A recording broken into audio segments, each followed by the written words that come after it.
Conjured forth from the darkness from whence we all came, we appeared with nothing else but the inflections in our name. What's up, everybody? This is D.H. Thorne and the illustrious, the disgusting, the foul, the beautiful flesh priest. Good evening, everybody. What's going on, everybody? Let's give Dane some special magic powers, because Dane is an awesome supporter. Dane, you now have special colors added to your name. Stand by for blue. Stand by for blue. Everybody welcome Dane, who will now also be another admin, another moderator for the stream. Not that we need it. You guys are so freaking cool. We don't really need it very often, but I think by the end of like maybe 2 or 3 years, everybody watching will have a blue name. What do you think? Maybe we should do that. Like have like 30 different admins in the chat. Oh man, that would be chaos. I love it. So if there's anything wrong with the stream, and if people are, having problems with anything, Dane is now the new gatekeeper for all complaints and all chaos. So if you don't like the stream, you don't like something I'm saying, please message Dane personally with pictures of your drunk and piss him off, because that would probably do the best to get my attention for sure. So did you call him a gatekeeper as a fucking pun? Why is that not a because pun? His last name is Gates. Look at that. He's a Gates keeper. Yeah, a Gates keeper. Yeah. Multiple, not just one. So, yeah, we don't like censoring, but assholes do get the boot. So say what you want to say. Just be respectful about it. And we will have fun. Tonight is going to be a very special show. As many of you may see on the screen right now, the Flesh Priest, in the ever popular kind of like a blue. It's that beautiful, kind of like the third eye mixed with the crown chakra blue. I really like it, actually. If I was going to pick a color to see in only, I think if I had to only pick one, I think that would probably be it. So I really do like that color. Thank you. Yeah, it's Purple is my favorite. I grew up loving purple, and everybody told me it was a gay color, so I just decided I needed to start liking men too. Well, you might as well go along with the program, right? Get the agenda going there and really just live your life, be who you are. So, fuck yeah, dude. Obviously, I have some fanboyism for that color, but I like other colors too. So, but I didn't take it the rest of the way like you did. I didn't go that other place. But that's cool. That's cool. We can't all be awesome, It is it's tough being this godlike. But yeah, everybody, we were having a little bit of issues finding me on Skype, but search for Flesh Priest on Skype if you want to call in tonight. You should be able to find me. If not, tag me in chat, tag one of the moderators in chat, let us know. We'll try and help you out. Yeah. So this is going to be kind of like, what was it, like coast to coast or something like that. We're going to talk for a little bit, and at some point, we're going to start taking people who want to talk and want to come on for 5-10 minutes. So get in early, and we'll take you on for 5 minutes or so, let you ask a question or make a comment or whatever. And that can go to us or whoever else might be in the call. So we'll only be using your audio. We will not be taking your video. It'll just be your audio that shows up. I think we'll probably see your video, so please be polite if you do call in. If you have yourself uncovered, at least make it something that we would like to see, preferably. You got to make it interesting. Dress it up a little bit. Give it some elephant ears. I like that. Elric says ghost to ghost with D.H. Thorne. Oh, fuck yes. I like that. So people are saying they sent you an invite. Shaman Sorcerer. Good evening. How do I pay for your consultation and ritual? So we're already emailing each other back and forth, brother. You can... we can talk about it there. I think if you got my stuff off of mindtheshadows.com, because that's probably where you got my email address from. If not, go to www.mindtheshadows.com, and you'll see a list of my services there, but you already know all about that, so you can skip that step. I will email you tonight with my PayPal, and we just have to confirm what we're doing. I think you want to do a consult, so we'll start with that. You can. I'll send you that tonight. This way you can just take care of that, and then as soon as we get that, then we'll arrange a night for it. We'll figure out what time is best for both of us. So my schedule is mostly open, especially in the evenings. late evenings, like after 10 p.m. Eastern. I am free till 6 in the morning, so that's when I'm usually free to do all of my my consults. I do occasionally have time during the day, but I reserve that for other stuff. So let's see. Hey, Stealth, relax. The gatekeeper was just a joke. It's not. We're not actually gatekeeping anything. Relax. That's actually kind of an annoying thing in the occult community, is the idea of gatekeeping. It's actually something that bothers me. Is the idea I think you that, find that everywhere, not just in the yes, occult too. you do. Video games, politics, everything has gatekeeping in it. That doesn't mean that you shouldn't have barriers and borders on your kingdom. I don't mean that. I mean, you should certainly have a perspective of, this is my house, and you don't get to just come in and wave your dick in my face. You should still have that perspective. And your organization shouldn't be so open to everybody that just anybody can do what they want. However, the idea of gatekeeping is this idea that unless you are born into it or initiated through somebody who's got some kind of claim to it or some kind of nonsense like that, that's gatekeeping, right? So like when someone says it's a closed system in magic, like you can't do tarot because it belongs only to what? I don't even know who they think it belongs to. You can't do chakras unless you're Indian, and that's a form of gatekeeping. Another form would be, I was raised as a generational witch, and therefore you're not allowed to know what I know. Now, I'm not saying that people can't keep secrets. It is called the occult for a reason. So some people, they just want to keep it closed. They just don't want to give it out to everybody. So that is something to consider, definitely. Shaman Sorcerer says he's looking forward to your advice, and it's much appreciated. We'll have fun, man. Don't worry about it. Once we start talking live, then we'll figure out what rituals, if any, I'm going to do for you, or whether I'm just going to advise you on how to do your own. I don't like doing ritual work for people when I think that they can do it themselves, because most of the time people have kind of a superstitious view of magic too much, and I'd rather like, here's all the tools I use. This is the way I do it. Let me watch you cook. And I'd rather do it that way, because honestly, if I solve a problem in your life, that's cool, but I'd much rather give you the ability to solve your own. To me, that's much more fulfilling.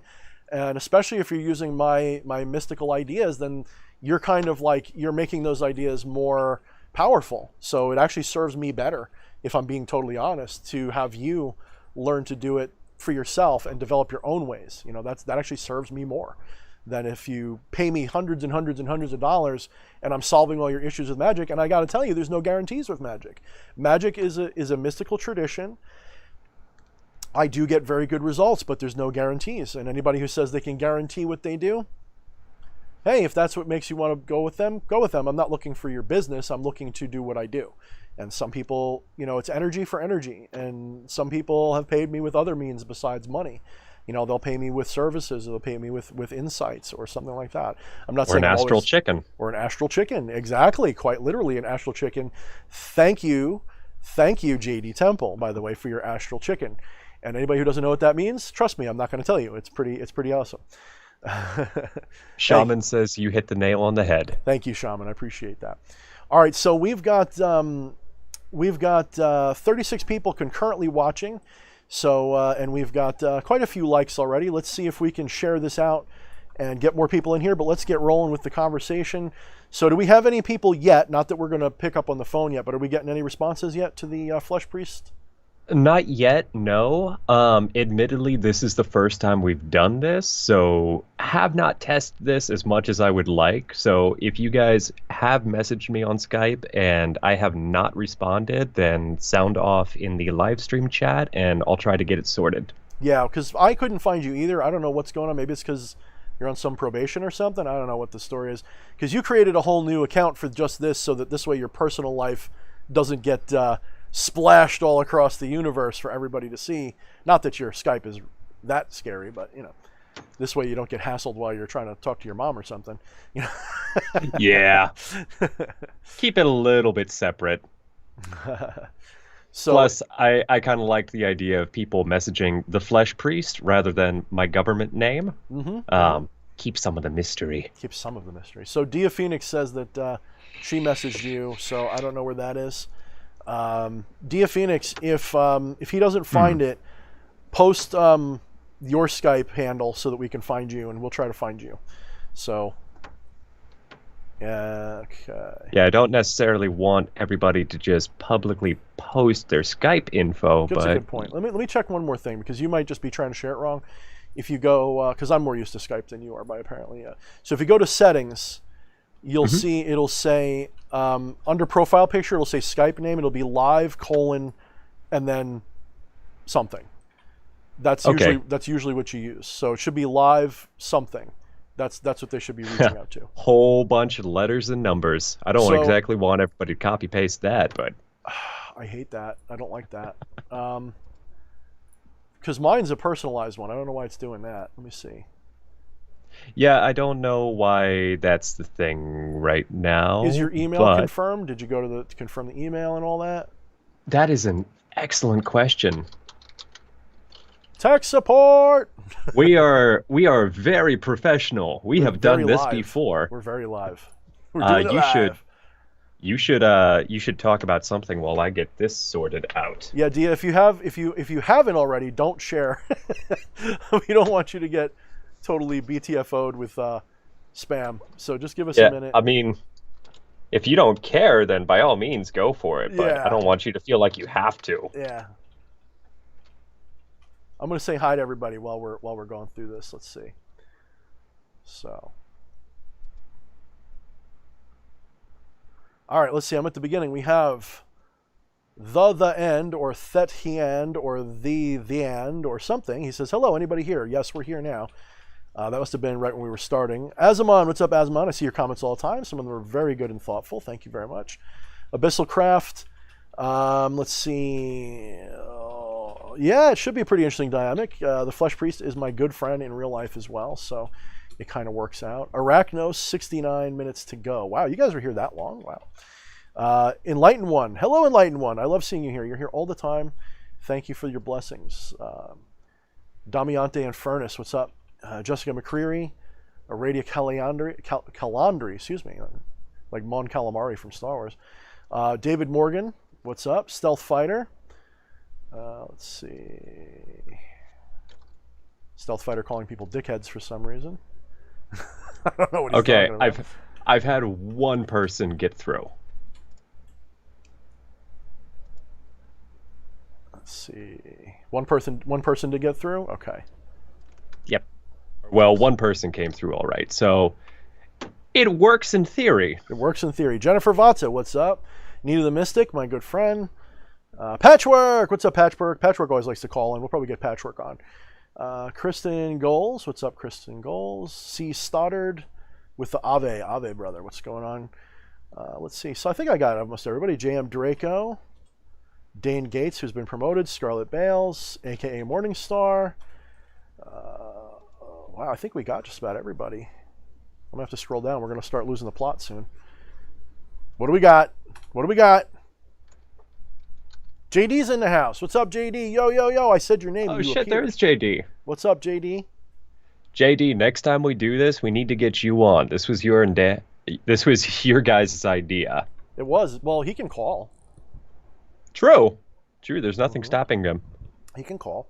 Come on here, JD. Not yet, Mr. though. JD We're Temple, we're gonna wait like 45 minutes to an hour. We're gonna bullshit first. Shaman again. Thank you, Shaman, so much. Thank you. You're so generous. I mean, Shaman, really, you're freaking awesome. Thank you so much for that. Oh, what do you say? I need to go back. He bought a sticker. Fuck. He bought a fucking cool sticker, the goal sticker. Thank you, Shaman. I appreciate that. Oh, that's dope. Promoted from peasant to pawn. Exactly. You've been promoted, Dane. Very good. All right, so let's have a little conversation, right? So tonight, someone had made an interesting comment on one of my Lucifer videos, and they were talking about how they really believe Lucifer is real, in a manner of speaking, at least, yes. And they kind of maybe misunderstood something I said in that video. So let me talk a little bit about spiritual beings in general, just a little bit, not too much. What we often mistake as an individual person or being is really almost entirely illusory.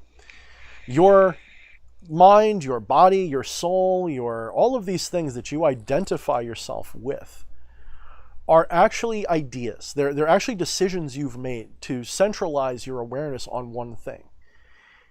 If you really think logically about what you think you are, even if we kept it just to the material stuff that you think you are. Let's say you're a complete and utter skeptic and you don't believe that you are a spiritual being. You don't think anything like that. You just think you're just matter and bodily material.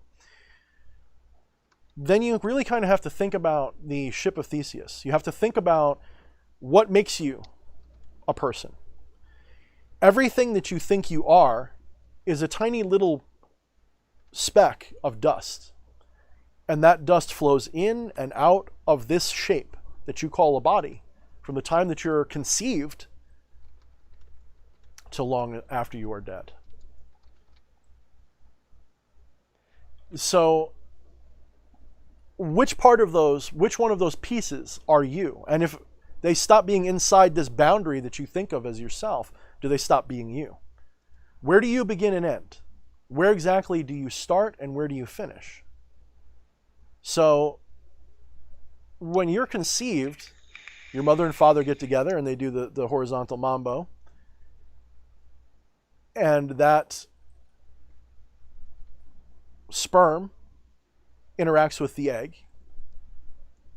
Material is exchanged, energy is exchanged, atoms and molecules are exchanged, and you get bigger. Well, that process isn't only one way, it's a two-way street. You lose matter and energy. That matter and energy leaves your system too.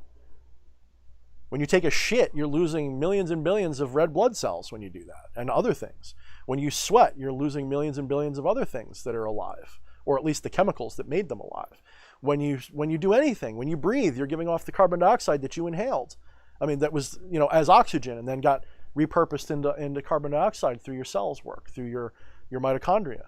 So as you're respirating, as you're eating and breathing, as you're shitting and sleeping, matter is constantly coming into your body and being excreted or kicked out of your body.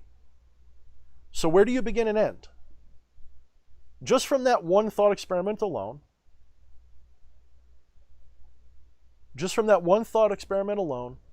you already have to really question the material mind's perspective of self.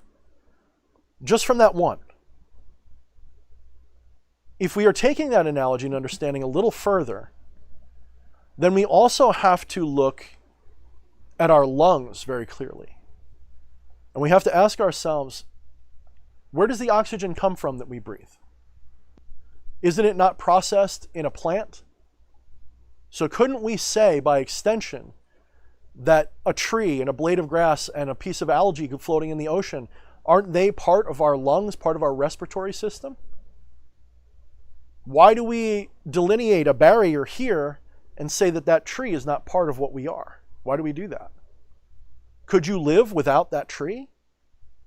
Could that tree live without things that produce carbon dioxide, including yourself, and volcanoes, and all these other sources?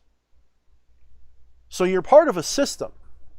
You're part of a system of material and energy that, to say that they're separate, is completely and utterly impossible to do. They're so jumbled up and mixed together that even if you could, even for a moment, even for a second, imagine that there's a separation between you and the tree, you're so mixed up together that you couldn't exist without each other. In other words, the one partially defines what you are as well. Without that apparent self and other, the definition of self disappears. And that definition is entirely in your own subjective decision-making mind. You've decided you're not a tree because you don't feel like a tree. Do you feel like your fingernails? Do you feel like the ends of your hair? Do you feel like the insides of your guts all the time? Do you feel like your heart? Would you say that those things aren't part of you as well? No, of course not, because they inhabit this meat sack, this bag of skin. So you go, oh, that's me. Therefore, it's me. It's because it's in a bag of meat. That's me. Even though you can't feel it, even though you can't interact with it, even though you have no experience of it, unless it's broken. Like if somebody stabbed you in the gut, yeah, you might feel your guts then. But when they're working right, you don't feel anything, do you? So even in a materialistic perspective, I have to ask you, where do you begin and end? Now, if that's true, where do you begin and end spiritually? if we were to extend the as above, so below, and I haven't even finished that story. There's so many other correlations I could give you to ask you to define where you begin and end, because I could also say that that oxygen that you're getting from a plant, where did that come from? Where did the plant's energy come from? Where does all of it come from? And that comes from a star, then it comes from a galaxy and gas and dust in space, and then the Big Bang, and then where did that come from? And as you peel all of these bullshit layers away from themselves, you reach nothingness. The problem with nothingness, though, as a euphemism, as a word, as a piece of colloquial language to define the infinite, is that people think when we say nothing, we mean that there's an emptiness in which there is the literal form of nothing. No, what we're talking about, no thingness. The idea of there being thing is wrong. There is a, but you can't talk about it. You can't define it, but it is. Some might call it a quantum field. Some might call it ether. I like to call it the singularity, which then becomes the trinity of self. And then you have this illusion of Maya that's based upon these ideas. Really, they're just ideas that describe something, but they're not accurate. They're just words. So, if you can't define where you begin and end truly in the material world, how can you do so anywhere else? As above, so below. How? If you were to look at a fractal, and I love fractals lately. I've been really like studying my fractals lately. Yeah, you've talked about them a lot recently. Mm-hmm. When you're looking at fractals, within each fractal image, it's self-similar. So that means the bigger it gets, the more it repeats itself. The more you zoom in, the more it repeats itself. The more you zoom out, the more it repeats itself. So you can have apparent separation from one swirl and another swirl, but they're really exactly the same. They're really identical. They're really part of the same pattern. They're the same equation. If you were to take that fractal and reverse engineer it back to its source, you would see that there is a simple equation. A couple of digits, a couple of letters, a couple of Roman numerals put together, a couple of Greek, symbols put together with a couple of little mathematical things that was the source of that beautiful pattern. If you look up the typical fractal pattern that everyone knows, the spirals that you see, it's usually the first one that was found. When you look at that one, that is an exquisitely simple little equation that spawned that. And when you understand that, then the rest starts to fall into place. The Fibonacci sequence is another good example of this same concept. Another great example of the same concept. And if you follow that stuff to its sources, the Pythagoreans, the Platonists, and probably before the Pythagoreans, who knows who had it before them? I believe they probably came, some of it from Egypt and so on.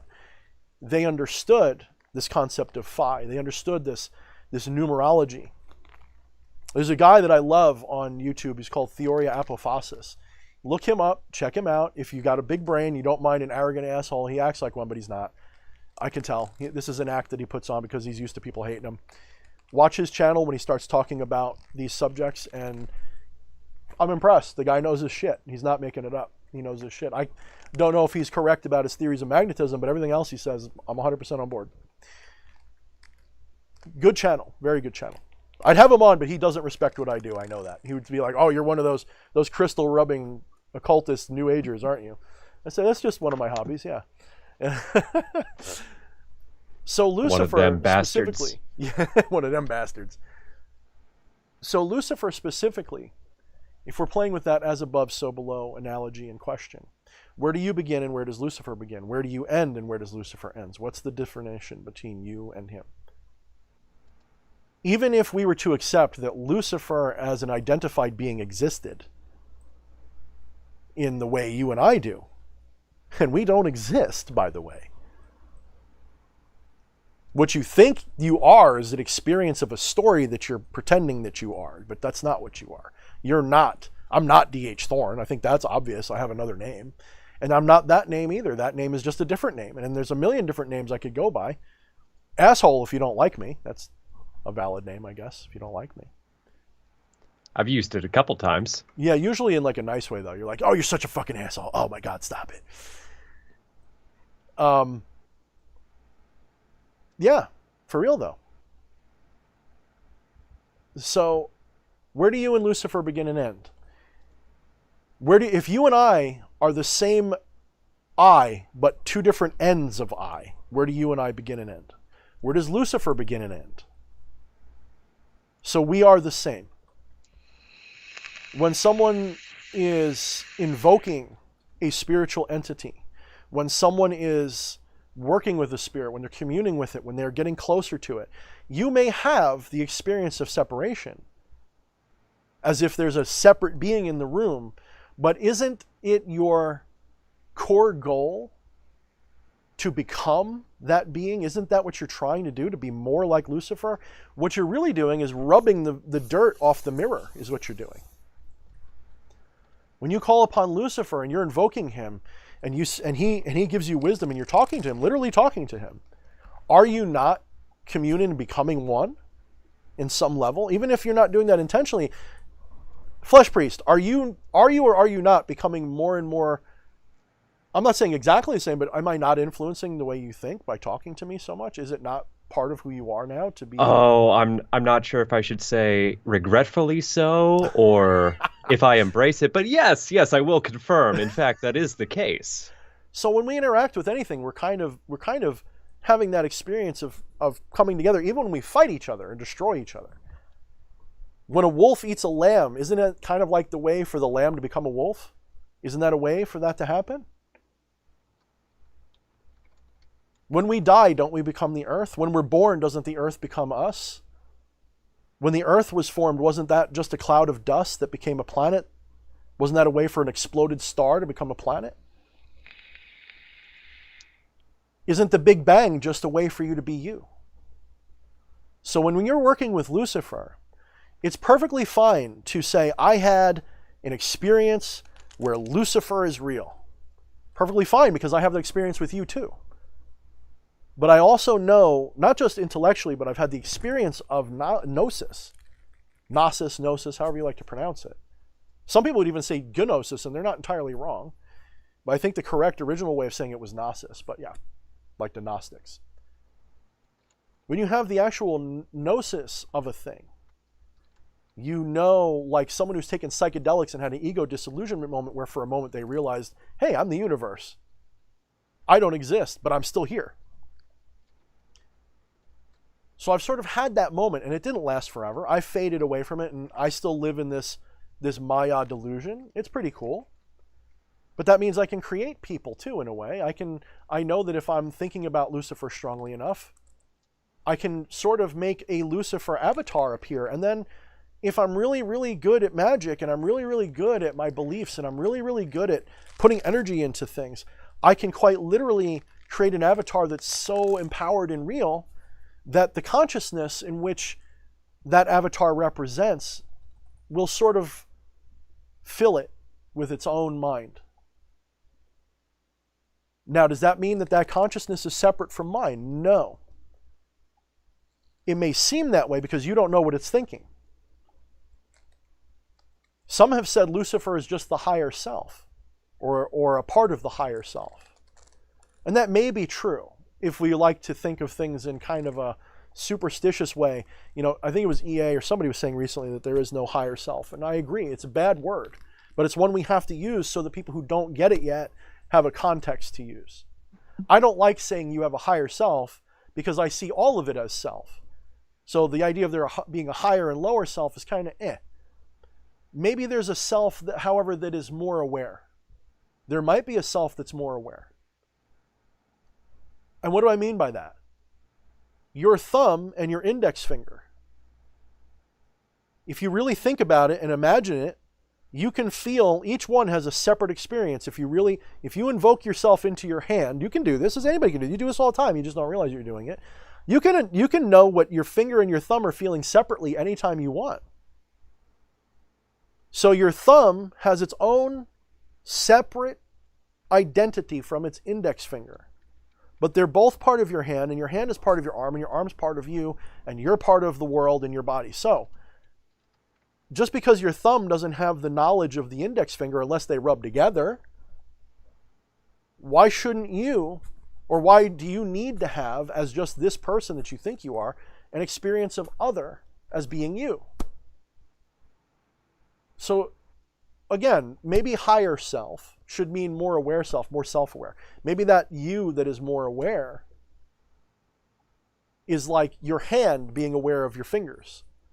It's like your mind being aware of your arms. There's something maybe a little higher in that spectrum, in that framework of thinking, in that tree of thinking. But they're all still one, just like your hand is part of you. So is your hand below you? No, because without your hand, you couldn't do half the shit you need to do to live. So to say it's below you is stupid. So when we say higher self, it's a misnomer, but it's the only one we got. So that's why we use it. Now, we often say it guides us, and there's some truth to that. I think Dane just pointed out. I think of it as a self that is you guiding yourself to realizations and so on. I don't think that's wrong, but I would also say that that puts too much pressure on it to be more divine than you. It's not. So I guide my hand to do things, right? So let's say I want to pick up, I have this cup of water that I like. So I have my cup of water. And I go, crap, the water's over there and I want to put it over here so it goes down here. Forget that I'm holding it in my other hand for a second. So I gotta guide my right hand to pick up the cup of water and bring this towards my mouth. However, what happens if this is a nerveless, dead thing? What if I don't get feedback from this hand? What if this hand doesn't guide me to where to put it? Even if I close my eyes, I can feel where my arm is in relation to myself. So it is also a guide of the higher self too, isn't it? In this context.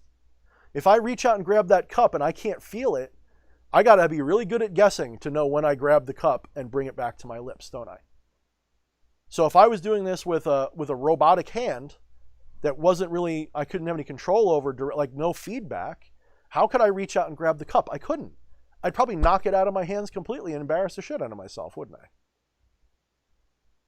So when we call it the higher self, we have to be careful not to think of it as superior self. If it is a guide at all, it is also guided by our experiences. There's a feedback. And if that is true, that means that if we keep going higher and higher and we all become one at some level, what does that mean? Well, that means nothing's a mistake. Everything is being done from a higher intention of source. Everything that is coming back is from a lower but also equally important sense of self. A little bit, Daniel-san, but I don't like another self. It's actually all the same self. You know what dissociative identity disorder is? Alternate personalities. So if there is a source universe, just like we can have potentially multiple personalities, that each one of us think that they're separate, but still be the same thing, it's kind of like that. Yes, reflections is good, Daniel-san. It's the Indra's web analogy. Very good analogy.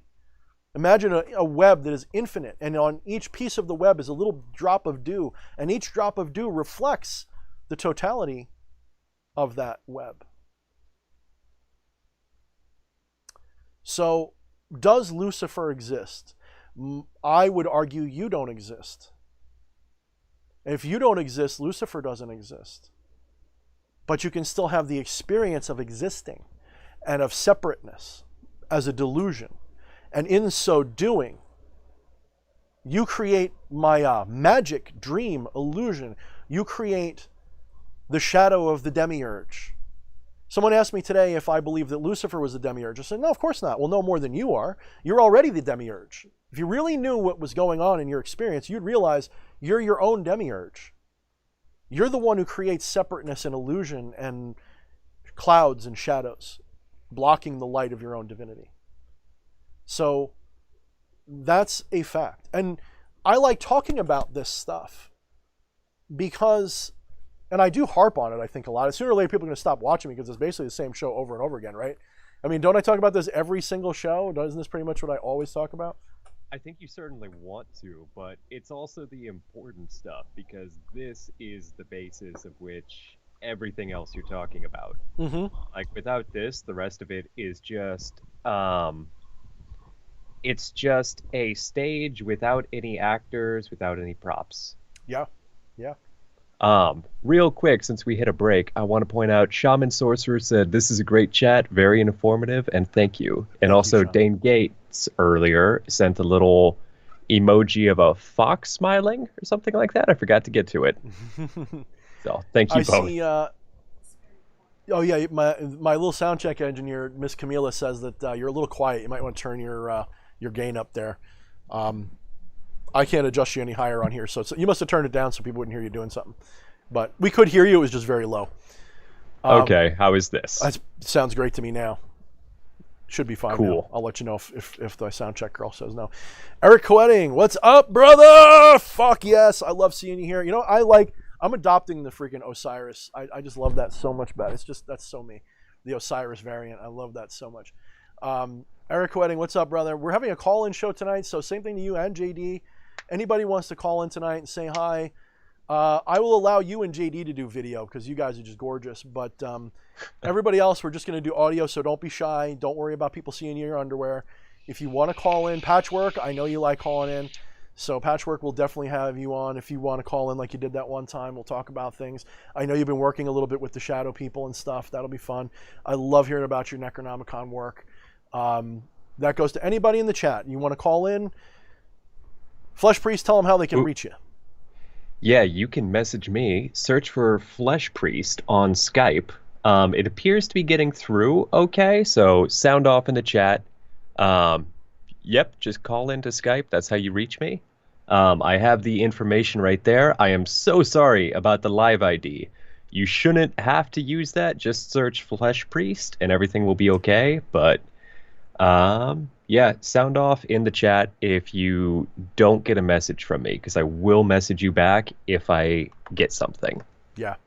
And we'll have to Google and see how we fix that live ID issue. Yeah, that's why I muted my mic. I was looking it up in the background. Because I think mine did that for like a week, and then I had one. I don't know what the deal is. So you might have to register it or something. I don't know. Yeah, I did. I don't know what's going up with that. It's a little funky. It's funky. That's why I don't use Skype. It's funky. So, all right. Yeah, so that's one of the reasons, guys, you guys also have to understand something. Like, I'm really good at working with spirits. It's one of my best skills because it's just so compelling. You know, it's one of the reasons why I said it's so important in Become the Maelstrom to work with spiritual beings, because they do help. And the way that they help is they create an excuse.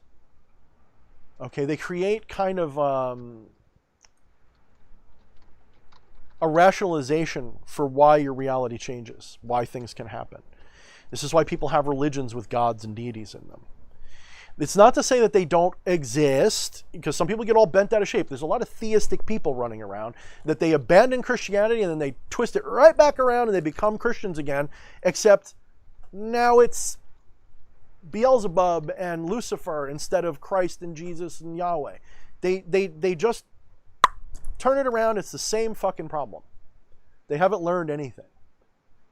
They've learned religion is bad, and then they dive right back into a religion, and they get all offended when you don't believe in their God, and they turn into the same assholes that you left from the last game.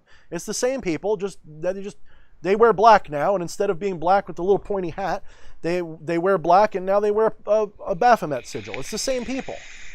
I'm not saying all of them. I'm just saying there's a lot like that, and I run into them all the time, because they get offended when I start talking about spirits the way I do.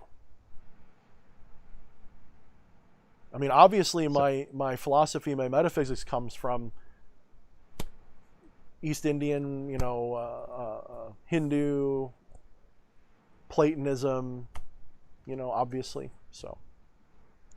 So we actually have a question from Damiante in Cool. Furnace, who I know is a regular viewer who recently changed their name. Oh, okay. Uh, Who were they? they ask, I Can we? don't know if they, You I can don't text know it if to they me if you want want. me to broadcast on here. Sorry, something in my throat. Yeah, maybe send it to me on Skype because I don't speak coffees that well Yeah, anymore. you don't speak COVID-19 I don't. cough? Yeah, I don't speak COVID. Okay. They ask, DH, wouldn't it be like shards? DID was recently explained to me as like they are each different shards of self. Now, Hmm. demons, many people can summon the same one and get something different. So wouldn't it be like different shards of the entity? A good analogy. Oh, and real quick, Vince Cashmere with the Fuck super chat. yeah. Hey, DH, just saying howdy. Vince is one of my first consults. Not my first by any measure, but when I first started being professional. Oh, it's Sam. Thank you, Sam. What's up, Sam? Um, yeah, Vince was one of my early last year, one of my early consults. Probably like 10 or 20 in. Um, yeah, good point. Don't dead name. Good point. That's who you are now, is Damiante Infernus. That's it. That's who you are now. Vince is awesome, and he's been following me for a while, and he's always been supportive, and his questions are always really good. And I've actually used one of our conversations as an analogy a few times, and it was one of those moments where when I asked him a question and his answer was beautiful, and I'll never forget that answer because he had to. I don't even know if he knows how deeply he had to come from when he answered that question. I asked him, if magic didn't do anything, would you do it anyway? And he said yes. And I said, then it's going to work. Then it will always work for you. Oh, I didn't know that was him. This guy's awesome. I love this guy. He's one of my favorite people. I hope I'm not giving too much away, but it was just a question I put to him. So anyway, talking about shards. Shards is, Lowland puts it out really well. Shards, mask, epithets, it's all good. But it's also horrible. And that's what I'm getting at, is that we've kind of had an issue because of human nature to dumb shit down for the next generations and for ourselves when we don't get things, or because there's somebody up at the top or some group of people that don't want us to know the truth. They tend to dumb shit down, and so what happens is the truth is you are the light and the darkness. You are the source. You're it. But because that is so hard to accept just from saying that, we have to start using metaphors to communicate that simple truth. And in so doing, we end up creating this whole rigmarole of bullshit, and then we end up having to create spirits or something so we understand how we all exist, and ideas and archetypes and forms and all of this. And somehow it turns into a religion of gods and demons and all this other nonsense in the middle. And I say nonsense not in a disrespectful way, because obviously I work with these spirits. What I mean is that they are distractions. They're stepping stones to you recognizing, wait a minute, I'm a lot like Lucifer. In fact, I feel like what Lucifer is saying is coming out of me. Does that mean I'm Lucifer? And when somebody has that moment of click, what happens? I've seen it happen with some people. Maybe not the moment it happens, but I've seen that shift happen in people. Saw the gears start to turn. Yeah, and the aftermath of it. And you know what I find? They almost always put the spirits down a little bit. And I don't mean like insult them, put them down. I mean they're using them as a crutch. They're using them as an excuse. They're using them as a, like, let me take the attention off of my own flaws and goodness. Let me make it about a spirit. What do you think Christianity's doing for people? Christianity says you're imperfect. You can become perfect by being more like God. To be more like God, you have to join our cult. And in fact, the whole reason you're not okay, it's not your fault, really. Yeah, you maybe, humanity made a bad decision once in eating an apple, but that even wasn't really your fault, because we can always blame that on good old Lucifer and Satan and the serpent, right? We can always pass that buck to Eve even. If Eve hadn't, so it's not really man's fault, it's Eve's fault, that bitch. How Am I wrong? Is that not what religions do? That's exactly what they do. So, The downfall of mankind started the moment he took that rib out. so let's back it up and understand what they're doing right and what they're doing wrong, what we're doing wrong and what we're doing right. If you're having a religious experience and working with Lucifer, Beelzebub, Baal, Osiris, Kek, whatever spirit you are drawn to, and you are having the experience of that being completely separate from you, you're putting your own salvation away from yourself. You're putting your own divinity away from yourself. Or, sometimes worse, is when you strive only for divinity and ignore the base. You ignore the diarrhea demon, so to speak. You ignore the Balfagor, and you go, I'm not up. And you turn and you face only the light, and then you ignore the shadow behind you and don't recognize that part of you is always in shadow no matter what. So you've got the union of opposites, the Baphomet. You've got to do this. The Baphomet's not just a symbol, it's an idea. It's an idea of what the ideal understanding of reality is. It's to stop going, you're over there and I'm over here. It's the union of those opposites in the self. This is why Baphomet is not two statues, each one pointing up and one pointing down. It's one statue pointing in both directions. It's a man with tits. It's a human and a beast. Together. It's not just a chimera for chimera's sake. Not just because it looks cool. It's not meant to be. But it does. Right, it does. It's not meant to be just furry porn for people. It's not just supposed to be shocking. It's supposed to be you. You're supposed to be the Baphomet, guys. Hello? You're supposed to be the furry porn. You're supposed to be the... And let's put that... someone get the timestamp so we can cut that out.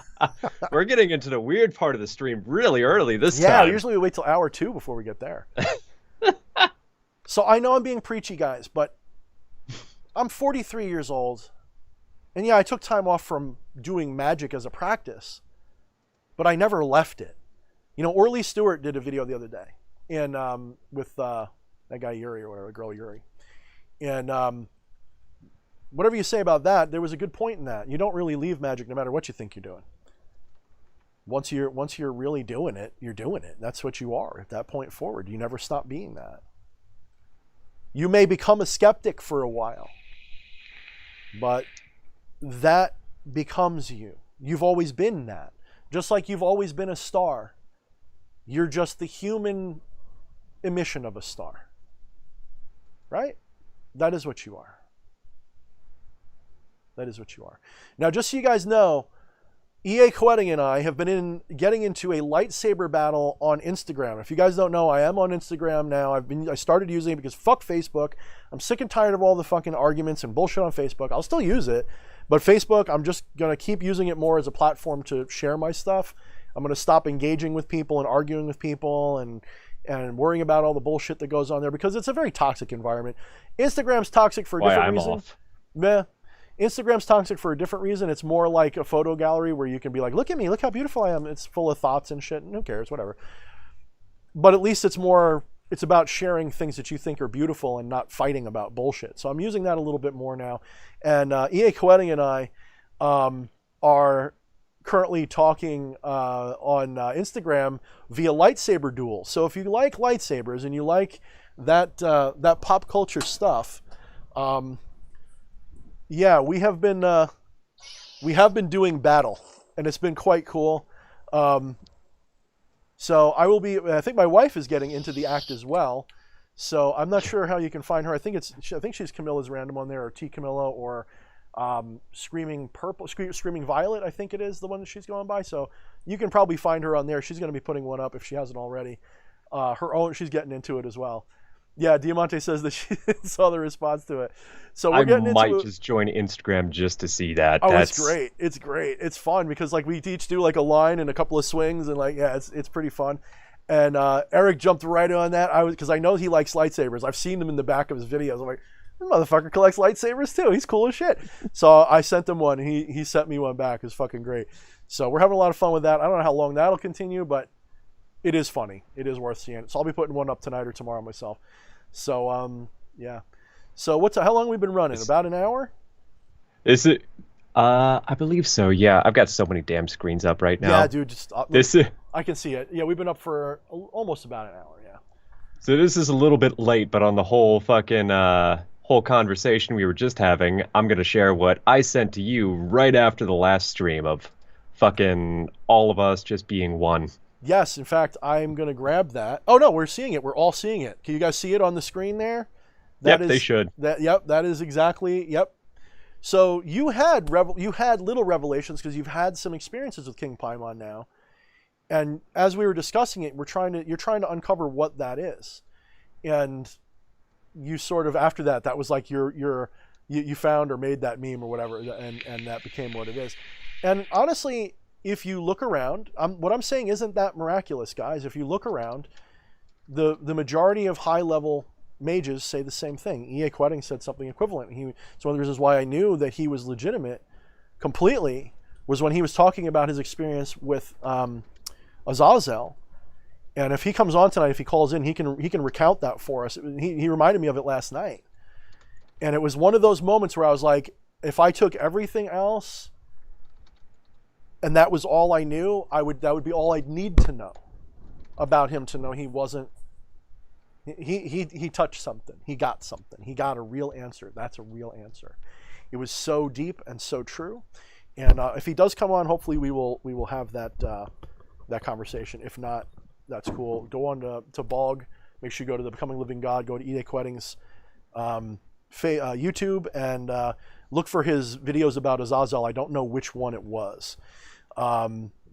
Yeah, so we'll do that. And all right, so it looks like Patchwork is ready to come on. So let's if Patchwork gives you the signal, I'm not sure how we do this. Can you bring him into the call or should I do it? How's this work? Let's see. Do you have the little add button at the top? I should, yeah. So hold on. We're doing it live. Yeah, Patchwork, get your clothes on. Figuring it out. Talk or something so that this is less weird for me. Oh, you know what? Draco we did have one before too. EA popped one too. So let's do EA. Oh first. Shit, I didn't even see that. I just noticed it too. JM Draco says, "Did you decide what your next book is going to be about?" Perfect. He can talk while I'm figuring this out. And Eric Coetting says, "What is the origin of the name Flesh Priest?" Oh God, I didn't see that one. So I'll do mine, then you do yours because mine's going to be short. Okay. JM Draco, if you see my book in progress folder, you'll probably faint because there's at least, I'm going to say a soft 10 books that I have in process. And some of them are micro grimoires, some of them are big ones, some of them are going to be what I consider like maybe my magnum opus if I ever finish it, which has not become the Maelstrom 2. No, this would be more like my version of the Kamalian in a way. It would be my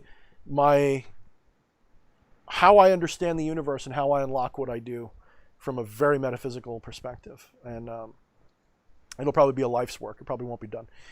Yeah, Thorne giving a short explanation? No way. Yeah, I kind of do that, don't I? I talk too much. But yeah, no, I have a lot, including some fantasy stories that I want to put out. So, yeah. So Eric paid for the answer, Flesh Priest. You must be honest, and I know the truth, so I will tell if you're lying. Yeah, he says, answer my flesh, please question, and I'll call in. He's got me by the fucking balls. That's what the origin of the name was. Yeah, no, I saw that now. Thank you. The origin was I'm always making fucking characters and playing them. And we were playing The Forest, which is a game, some would argue not about cannibalism, but that's what I made it. Yeah, we sure did. The Forest is a survival game where you're fighting against cannibals.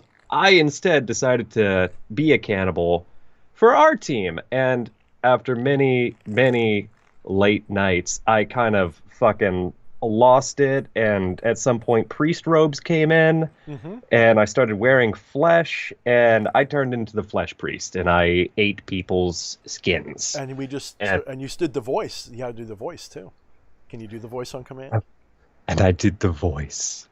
Yeah, the voice evolved a little bit because I remember it being different, and then you guys liked a different one. So I don't even remember the original. Well, you know what it was? I don't know if it came from this, but it reminded me in the movie, not Shattered or whatever it's called, the one that was the sequel to Unbreakable. I fucking love that movie. I love them all. I love that trilogy. Glass? No, that was the third one. But the guy, the one guy, one of his multiple personalities was a female. Fuck. And he that sounded movie was just like good. your original Flesh Priest character, because very similar inflections. Right. Yeah, I can't think of the name. Was it? I think Camilla probably knows. She's chapping away over there. She's probably going to say it. Someone will say it. Broken, shattered. Also, cracked. I am able to get patchwork in the moment you say go. Okay, cool. So I think Split. Split. That's it. That's Split. the one. Fucking Split. I also, before we bring in Patchwork, I want to give a shout out to my beautiful, darling, delicious wife, who gave me my anniversary present about 2 weeks early. We are having our 13th wedding anniversary this year, and she gave me from I don't know if they want me saying their name. Maybe they would. Maybe they're going to give me some money. Virilis. That's where I get where most of my gloves come from. She got me a new pair of fucking badass motherfuckers. So, of course, I wear it all. Those were new. Yeah, they're new. So they're cracking and creaking too. Ooh, Sound nice. ASMR. Yeah, I can really. Yeah. So the only thing I don't like is, my forearms look of a normal size against my body, but my forearms are probably as thick as most of yours fucking calves. So, like, this is an extra large and it's tight, and that's not really fat on my arms, like, not really. So I'm just gonna keep, like, I'm gonna just get them a little wet maybe and just pull on them until they feel loose. But they're really good. I like them. They're warm though. Isolate that out of context. Oh yeah, that's a good point. Yeah, here we go again. Get the timestamp, whoever my trolls are. So all right, I guess if Patchwork is ready, we're gonna find out right now. Patchwork. Are you ready? Let's everyone channel Patchwork. Everyone type Patchwork in the comments. Patchwork. Patchwork. Can you hear me, Patchwork? And if we can't, I might have to fix it. Summoning. Summoning. Oh, you got really tiny there. Hello? I hear him. Hey, Patchwork. And I sort of see him. What's up, Patchwork? Not much. Just enjoying the stream. Cool, man. You've been a friend of mine and watching my stuff. Like, you're one of those people that I consider more than a fan. You've been around for a while. You've been supporting my work. You've been a friend. You text me once in a while with cool stuff that you experience. So what's up, brother? What are your practices doing? How are you doing? I'm not the only person vaping. No, I'm the only one not, actually. I incense instead. I'm sorry, what was the question? So, yeah, I cut you. My bad. No, it's okay. I didn't really ask a question yet. I was actually gonna. So what's up tonight? What do you want to talk about? What's on your mind, brother? I don't know. Cool. I like to call into shows too and have no idea what I'm going to say. Hey, Alex Jones, what's up? Okay, you got a point? Hi. So I captured some of those gay frogs. I just wanted to let you know. I'm not even shocked. I'm not even Mr. Alex do like, Jones. oh, no, you didn't. I'd be like, Dane, did he capture the frogs? Yes, probably. Yeah, so you all can't see Patchwork, but we can, and he looks fucking mighty and brilliant. Mighty brilliant. And nervously grinning. He's got that. I'm on 60 people are watching me. All right, so let's do this. Since you don't have a direct question, the last we spoke, you actually had an interaction with the shadow person. Am I right? Yeah, I've actually had a couple. It's like, but it's mostly like within my dreams per se. It's like. So you've been interacting with the spirit in dreams as well. It's not just been direct. It's been you've actually had dreams of it now. So that's more than you had when I was talking to you about it. Yeah, I've been like having dreams about these shadows. Like just last night, actually, like when I was laying in bed and kind of like drifting off into sleep, I'd been able to like see these different shadow people just directly, not just seeing them out the corner of my eye like I normally do, like during a day or whatever. But I've been able to look at them directly and even interact with them when I'm getting into like that state of falling asleep, and then actually being able to contact them directly like in my dreams, which I know sounds kind of bizarre. Not to me. It sounds exactly like I would say. Yeah, not to this crowd. I would say unusual in that most people just get glimpses; they don't get direct contact. But go on. I totally doesn't. I mean, I trust you. In other words, I've known you've been practicing for a while, sincerely. Like, you're not the type of person who's just going to come on and be like, I like your work. I saw shadows once when I was 5. No, you're walking the gates right now, dude. You don't walk your gates half-assed either. I've seen you getting your props set up and everything else. What step of the game of the Necronomicon are you up to now? Because you got to be more than you were when we last talked about it. I am currently on the Gate of Adar, working with Nenib, which is associated with Saturn. So that's probably why I've been seeing the shadow people Very a lot true. more. Yep, and I think it was VK associated the shadows with Saturn, which I'm neither here nor there on. I can see why, though. I can definitely see why. There's definitely a little bit of that Saturnian, energy going on there. If you want to look at things through that lens, I don't say it that way, but I don't think it's. If you go that direction, I would say you're not right, but you're not wrong either. I think that's an okay direction to go. Because don't forget, my first experience with them was through using the Necronomicon summoning of the Watcher. So what's up with that? Figure that shit out. So go on. So you're walking the gates, you're working on the Adar, and you're really having shadow people experiences now. Have you learned anything from this? Have you had any big breakthroughs because of it? Well, my dreams have been a lot more lucid. If I could put it like that. I've had dreams where I've literally acquired godlike powers, kind of like what you'd see in the movies with teleportation, telekinesis, shit like that, And honestly, I feel incredibly powerful doing this. The more I interact with these shadow people, the more powerful I feel, which careful, I guess though. is a good thing. Yeah, be careful. You've been reading my book because I sent you the thing and you bought it like an awesome dude that you are. So, oh yeah, be careful, man, because that's one of the lures they give you. And I'm not saying that you shouldn't go for power, but you gotta be a little careful because that power can be. It can consume you. It can. Yeah, it'll make you feel like something that's, and then you'll realize that it's being kind of done for you or something, and then they'll yank it out from under you, and you go, oh shit, I'm just feeble. I need their help. Next thing you know, they're the head vampire in your life, and you've got to vampirize others. So you got to be careful with that feeling. Don't that's actually. Yeah. I'm making sure to stay on my toes and keep my guard up. I would say lean into it. Just do so with awareness. So if you keep your guard up, you can create a barrier, and that creates integration impossible. It makes integration impossible. Recognize that if you're feeling that empoweredness, you're feeling like, oh, I'm so powerful. Ranzael is probably the shadow that is most influencing you right now, and you might want to look into that and go, how do I deal with that? Well, if you deny it, that's wrong too. So you go, I'm feeling very powerful. How do I not let that manipulate me, but at the same time use that power, because that is my true intention? How do I become that power without letting it use me? It's very difficult to do. Just like anything you do in life, right? Your muscles and shit. You go, I'm really fucking strong. Well, they can end up ruling you because they need to be fed, don't they? So you've got to have this mentality of power is fine. If I resist the urge of power, that can be okay, but then am I creating a shadow by doing that? Who's in control of the power? Is it me or the power, right? Yeah, you gotta use it in moderation, not just get too crazy with it. Use it intentionally is the better word. Use it intentionally, right? Don't use it because you're having an emotional ego moment. Use it intentionally. Right? Don't say your ego's bad. Just remember, ego's not in control. So use that power intentionally. That could also be fun, though. Just throw magic at the wall and see what happens. That's true. That is true.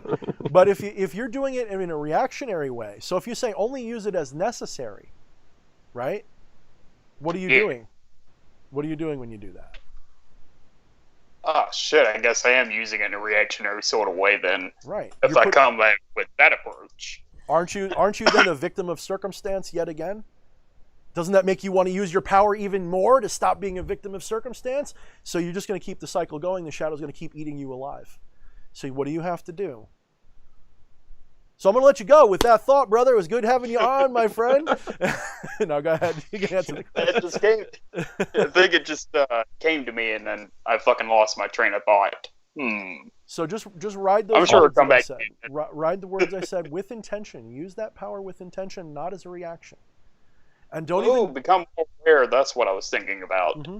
Well, integration is a form of awareness, isn't it? It is very close to awareness. Yes. Yeah. Also, welcome to what it's like being his friend of just, hey, DH, I was thinking about something recently. Like, well, have you thought about it from this angle or this angle? Like, okay, well, now I got a lot more to think about. Yeah. Should I put mayonnaise or ketchup on my hamburger? Well, if you were the source, which would the hamburger want? Always remember, you will be at balance when you put the mustard in the lettuce. I love it. I love it. You got to say it just like that for it to be funny, too. Oh, man. Joshua Savage. Moment of silence for Joshua Savage. Elric bringing up Joshua Savage. Moment of silence. Rest in peace, my dude. Yeah, Joshua was an awesome guy. I mean, I'm not saying he didn't have any flaws. I'm not saying he didn't get in any shit in his life. I'm not saying he didn't make any mistakes. I'm not even going to say that he was a saint while he was alive at the end, but I will say that he was my friend, and I do miss him. He was an up and comer. He had a lot of plans for the future, and he is missed. He is still sorely missed. For those of you who don't know, you may not have a chance to know now, but he used to run a Facebook page, which is gone now. But I thought of it as him. Like, I forget what the name of the page was. Was it Black Dragon Paranormal? But really, it was Joshua's group, and I do miss the guy. He was a good guy. So, okay. So, Patchwork, my brother, it was awesome having you on. Let's make room for another person. And someday, I'm going to put you on just as a guest. We're just going to have you on for like a half hour, and we'll just, we'll shoot the shit schmo, and we'll get it all out. How many more gates you got to go? 2? 1? It's like I had to go through Adar, which is the one I'm currently working on, and then I'm going to go through Arzir, which is the gate at the outside into the realm of the Agigi. So that's going to be interesting. And then I may also work through the Shiny Herd as well. Okay. Where I'm working with the different energies of the different zodiac signs directly. So that's going to be interesting. And then finally work through the Aurelia text. Cool. So I still got a little while way ahead, but it's definitely going to be worth it. Yeah, and you've changed since I've known you. It's been a year and a half, or 2 years, I guess now. Yeah, 2 years now, since I sort of learned of you and we learned of each other. And you're a completely different person now too. Like you've definitely matured in ways that you probably don't see. I can see it just talking to you, So you've definitely. I can. Go ahead. I can definitely say for those of you listening in who are planning on doing the gate walking system out of the Necronomicon by Simon, I can say that you will definitely undergo some personality changes, both psychologically, emotionally, and spiritually. You will go through some serious changes. You may not notice it at first, but other people around you, they will begin to notice it. Mm-hmm. I know it isn't just D.H. Thorne who's noticed these changes going on within me, but I've also had people in my personal life notice, hey, there's something different about you. And that is theurgy. That is the highest intention of magic, in my opinion. And something just messaged me, boy. Was that serious? Synchronistic moment. Synchronistic confirming moment. Bing bong. So, and one last thing about the Necronomicon, would you agree with me that it is a system not to be done in one night, but over a course of a good amount of time, a year or two? Would you agree with that sentiment? Absolutely. The Necronomicon is definitely not something you would want to try and rush through all within a single night or a single week. You may spend anywhere between several months to several years working through that system if you're actually doing it properly, because before being able to actually undergo any of the gate walking, you do have to construct a lot of your own tools. You also have to start working with the Watcher, which is something I would highly recommend before undertaking any of the gates, because your Watcher is going to be the one help protecting you while you're working through the system. And I would recommend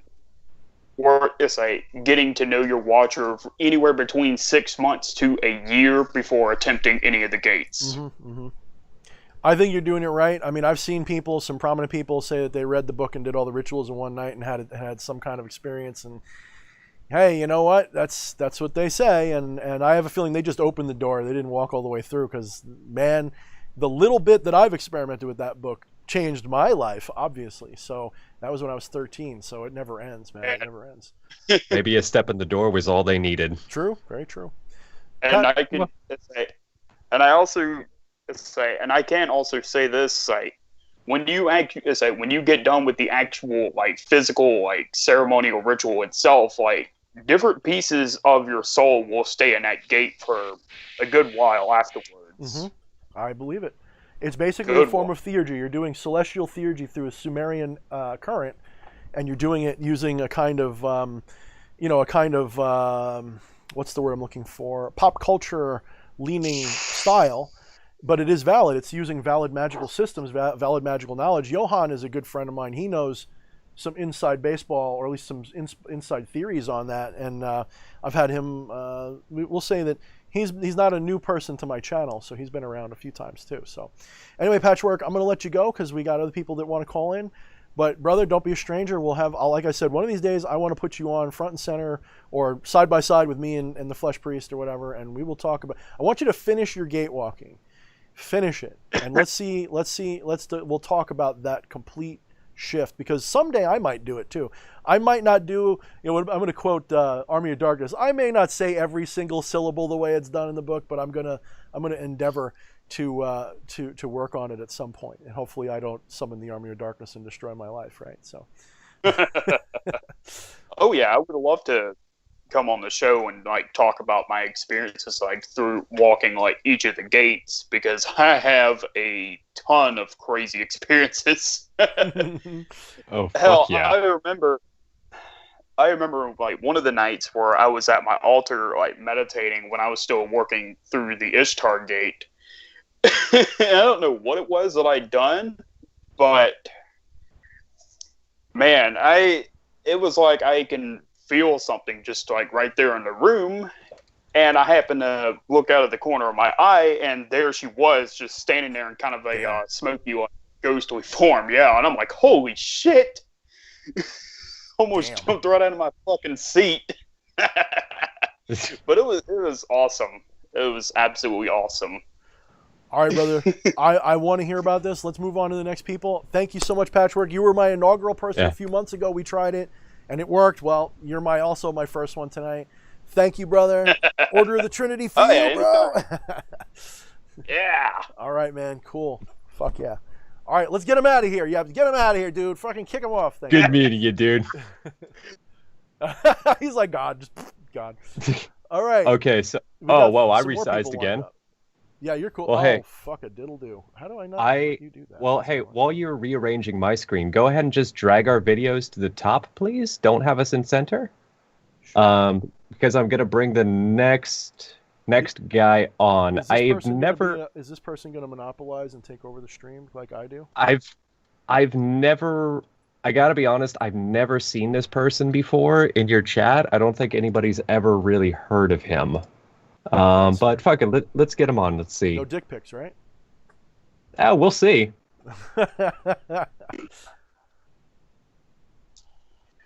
Oh, not this motherfucker. If I've already got video for him, not this mother. No! No! What's up, boy? What's going on? Let me fix you. Hold on. I knew it was gonna be you. He's gonna. No, we gotta save that for Instagram. Come on, let's go, man. I don't know if I can reach you from here. My penis is big, but my lightsaber's big, but not that big. It's thick. It's just not long enough. It's like a big mushroom. It's like a cheese wheel. It's all girth, no length. Oh, cheese wheel, man.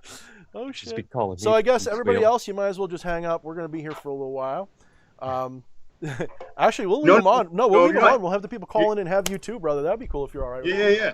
I'm not going to be on here all night, Thorne. Fuck, man. You blame it on me, but then it's always you. It's like, wait, one more thing. And I'm like, yeah, two more things.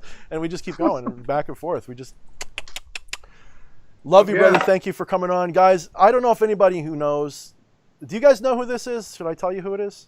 I've written a couple books. I'm kind of a big deal, man. I think I might have read some of one of your books, too. I think... You're Ralph Macchio. I'm pretty much like a has-been. Ralph Macchio, the Karate you're a Kid. freaking, you're an eternal. You're one of the Eternals, bro. You ain't going anywhere. Your name will be recorded in the Akashic for sure, dude. So what is going on, dude? It's like, Yeah, I think you mentioned to me too. There was some chat happening that I missed about Azazel for a minute. yes, Yeah. yes, yeah. What was going on?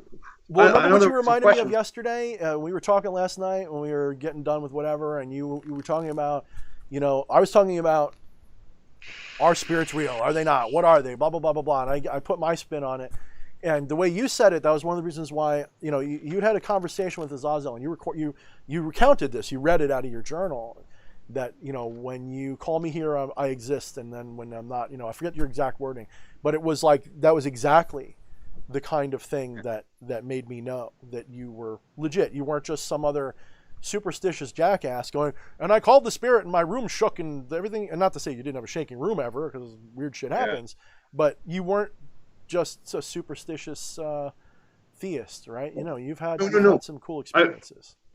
I was very much a superstitious, like a pretty much approaching evocation, all of this as a ceremonial magician and a deist, really. Just looking at these beings, specifically Azazel, going, I want what's yours, and that was one of the things he kind of turned around for me. He's like, why don't you go create what's yours instead of taking mine? And but one of the pieces he threw into the mix right away was the question of because I went into it going, yeah, well, these beings are very real. That at that point I assumed, I guess, that they lived in the bodies that they appear in, and when I evoke them, I figured they just went back to the astral plane in those bodies. They sat in those bodies playing cards around a table. And, I love it. Just waiting for the next summoner to call them, and Right. And then that got injected with this doubt. I'll tell you what, that is one of the keys of how these beings teach us, is through doubt. They throw the seed of doubt in there that makes you go, wait a minute, maybe everything I believe is wrong. Right. And even if you believe in them, it could be wrong. I've had that, and I talked to you about that. I think I read that out of my journal. Especially when you believe in them. Like, so many people will start working with, for instance, the gatekeepers or any higher, in quotations, higher being, and they'll start basically worshiping him. Azazel, what do you want me to do today? What, and wondering if just, like, I got a question in the live chat a couple weeks ago, if this person got in a car accident that day because they didn't burn a candle to one of the gatekeepers. And I'm like, that's not just bordering, that's diving right into creating a religion out of this, which is fine. It's a beautiful religion. But in the occult, we're trying to push a little further into actual gnosis, as we talked about last night. Yeah. But yeah, so Azazel pretty much threw at me the entire worldview that he had me digest through. That was basically that of I guess the observer principle. That as the observer, you're the center of your observed reality. You're the creator of that reality in the way that you observe it. And so I asked him, I said, are you real? And after he threw enough of those seeds of doubt, I was like, man, I don't even know. I'm calling this being. I'm seeing this like ebon satire in front of me, and I'm going, are you real? And he's like, well, do you see me? Are we talking right now or what? And I'm like, yeah, okay, well, but are you real outside of my observation of you? He says, well, can you name anything that is? Well, that's a messed up way to answer that question. Because no, perfect obviously, way, dude. It's such a perfect way. I love it. It's a perfect way. That's why, like, oh man, like when I heard you even just say that, I was like, turn the volume up, please. Hold on, turn it up. I can't hear this motherfucker. Well, and so that blew my mind right away, because like I worked with this being, I invested in him. I had I was well into my 3-month operation with him, and then he's like, hey, I don't really even exist. Really, that's how I was, I guess, interpreting it, because we like to think in binary, either it is or it is not. Right. And so that blew my mind right away, where he's like, yeah, I might not even exist. And then he took it a step further, like, like all good gurus do, when they see that you're going down on your knees, they kick you in the chin, you know, Every make sure time. that they really drive it home. Don't bow to And- me, motherfucker. What do you mean? Why are you standing up and looking me in the eye? Get on your knees and just they'll keep bouncing you back and forth till you walk away and be like, fuck you, I don't need you. And they go, at last he has graduated. Oh, exactly. So he threw the other punch in there was he says, you know, not only do I not, does he not exist in my observation unless I'm observing him? He says, if you stop observing me, I will disappear. I'll basically not exist in your reality anymore. Now, the real clincher is if you stop observing yourself, you will cease to exist as well. Mm-hmm. Now, that's the state I think I'm trying to get to, maybe, is to stop observing myself. And really, the gatekeepers is kind of a pathway to that, because you start observing yourself as being Belial, and then being a Maimon, and then being Azazel, being the combination of all of them. Infernal but then you realize you're really not. You're something. It's like a kaleidoscope that you're shifting, and everything changes except for the center core. The center core remains the same, and that's what you start finding is that I call it the sulfur core. It's just that indefinable black sun inside that really you can't see, you can only feel it, you can only know it. Yeah. And the axle of the wheel, like you said, mm-hmm. in the Baal compendium of Baal. You know, it's the final stage is not observing, it's being. It's you're the wheel itself, you're the axle, you're the hub, you're the whole fucking thing. You turn and the universe turns around you, or does the universe turn around you? Doesn't matter. Doesn't matter who's turning, but it turns. It's a beautiful thing, and I love that you know, and some of that I think came from your mystical ponderings before you really dove into evocation, but the fact that they took you with these little, you know, needlings and these little hints that they gave you gnosis of the truth, not just I've heard the Swamis say, I've heard the Hindu mystics say, I've heard the Buddhists, I've heard Alan Watts, I've heard all these people, I've heard Carlos Castaneda say. I just had that experience, though. I know it to be true now because it's my gnosis now. And how often they've told me, all of these beings, as well as physical gurus, mentors that I've had, basically the lessons that they're teaching you don't really vary that much. I mean, you know, nope. You are source. You are the center of your reality, and act as such. And quit relying on us so much. And why are you still asking us questions? Right. And it's going, well, I can't get that until. And really, here's the beauty of the gatekeepers. And this is something I didn't know what I was getting into. You know, I just trusted and dove, and that tends to be the way I do things. It works well for me, so I just keep doing it. But dove right into it, and I actually didn't know that it was going to end in a full possession, a perfect possession by each of them. But it definitely does. And then from the inner state, once the guru has been internalized, yeah, you can have the experience of that true gnosis, of the actual knowing through your own experience of the thing. And that's the only point, especially for someone like me, that's the only point that the wheel actually turns and it clicks into place, is when I experience it. Yeah. So when you're saying before you want to get rid of that self-awareness, so the key that I've found with that is you cannot, I mean, you can, the lack of experience is what we call a forgotten memory. It's basically when you don't have a memory. That's the closest thing to non-experience you're going to experience. But what you're really looking for is ego disillusionment. Is when you're saying, I don't want to observe myself. So what you're really saying, you know, like you said, what happens to me when I no longer observe myself? The same thing that happens to you when you stop thinking about who you are, when you stop putting one thought after the other, when you stop saying, I'm going to do this because, when you simply go and you act with true, unfiltered intention, and you're now in a state of being that is perfect. You're in a perfect harmony with yourself. That is that moment of Satori and Zen that is possible. I can do this now. Not the full-on out-of-body, I am the universe feeling that I had that one time, but that centralized, I am in this place for a reason. And no mind is very useful. Now, there's other ways to do it. I don't want to make it sound like you can only do it this way. This is the law. Fuck no. There's all different ways. I mean, there's chemical ways. There's heavy metal. There's fucking whirling dervishes that can fucking implant swords in their heads because they've completely lost touch. There's a lot of ways you can let go. So the trick is finding the one that speaks to you. Well, and so it's pretty much like all spiritual exercises, whether it's ritual magic or mysticism or prayer, whatever it is that that you're using. All spiritual exercises and disciplines are really a conscious game of hide and seek. That you're actually you're hiding. You're already hiding from yourself. You know, your true self, which I that inner core that is eternal. That part of yourself is hidden behind all these masks. And like I said with the gatekeepers, as you put these other masks on and become them, you're like, I'm not that either. Neither am I the thing that is when I take the mask off. Who the hell am I? And really that identity crisis.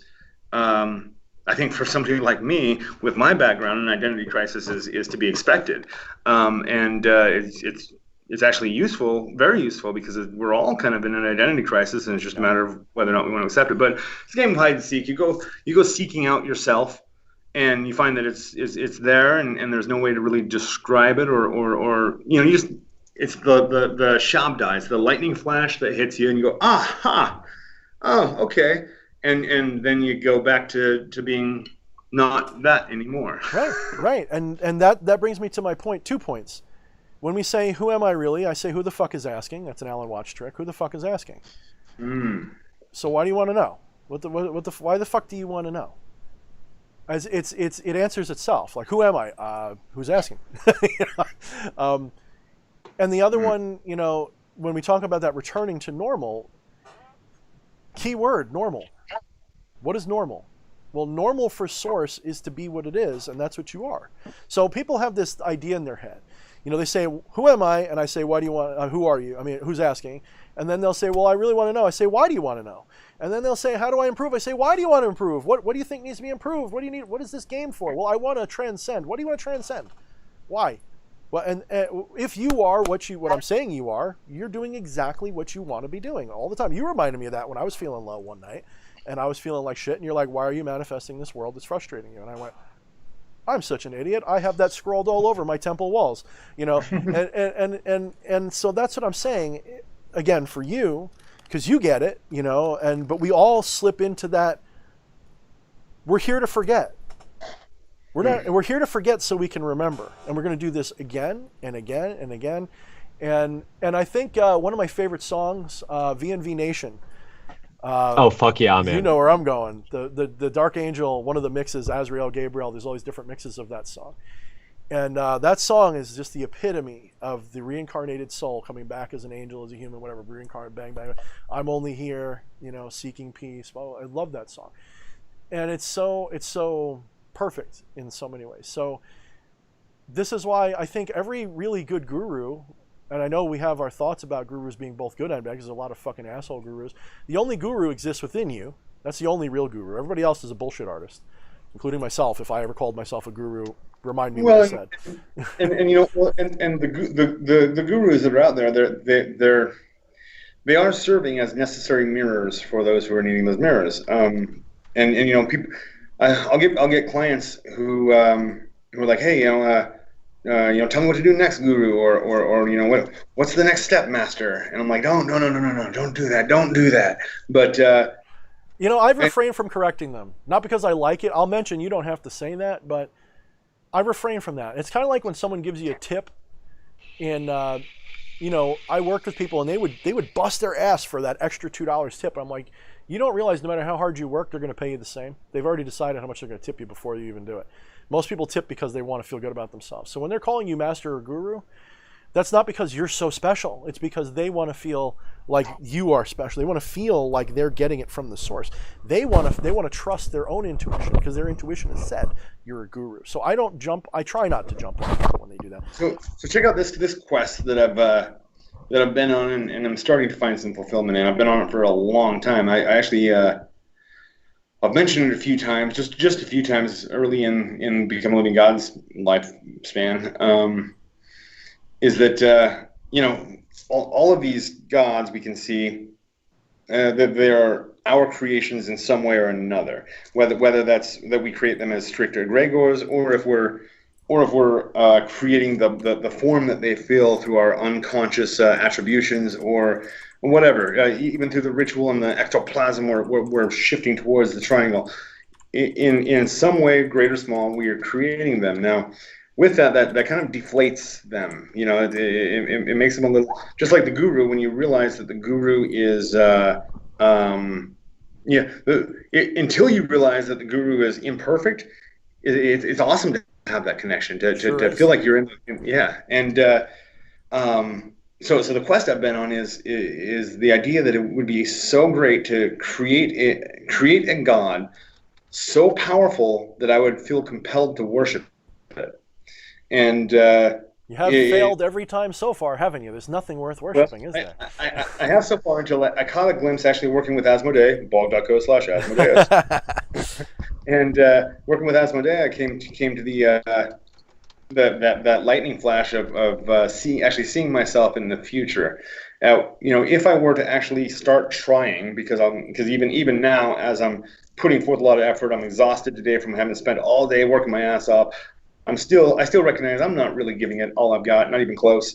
And if I actually started giving it all I had, if I actually went all the way in, where could I be and who could I be? And then I saw that image of myself of who that person could be, and it's amazing. And worship is maybe not the word I would use, but definitely strive to be like that and to see how close to that vision I can get myself.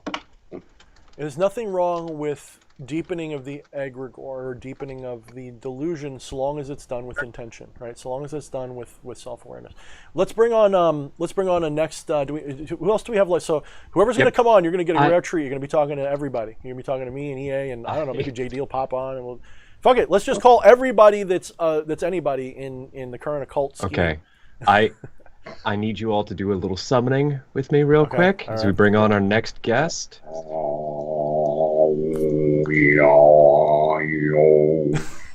Don't laugh. Did I do it?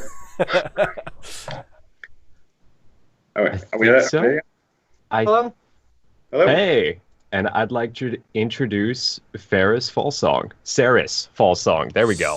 Saris Fullsong. What's up, Saris? How are you? Welcome to DH Thorne's live stream with Flesh Priest and, of course, our brother EA Coetting. What's going on? Nothing much. Been keeping an eye on you. Thank you. Guys, for a hot minute. Fucking awesome to hear from you. Yeah, thanks for calling. So, thank you. So what's on your mind? What you want to talk? Don't worry about this. Nobody's listening to you right now. Nobody exists. It's just three cool dudes sitting around a fire. We're all sitting around in Adirondack chairs, drinking beers or whatever. What do you want to talk about? What's on your mind? What are you thinking about? Actually, the funny thing is, when I look at the way that you guys have been discussing growth and a lot of characteristics, I actually find it to be a very endearing asset in the way that I actually grew up myself. I just never had a guide. Surprisingly enough, I spent the last 12 years in my practice not reading a single book, but instead learning by trial and error.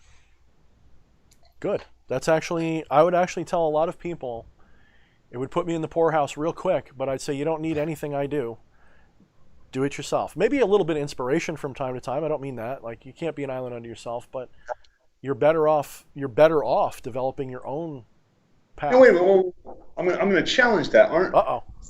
So the magical systems, many of the magical systems that we currently use have been in use for long before the wheel was invented.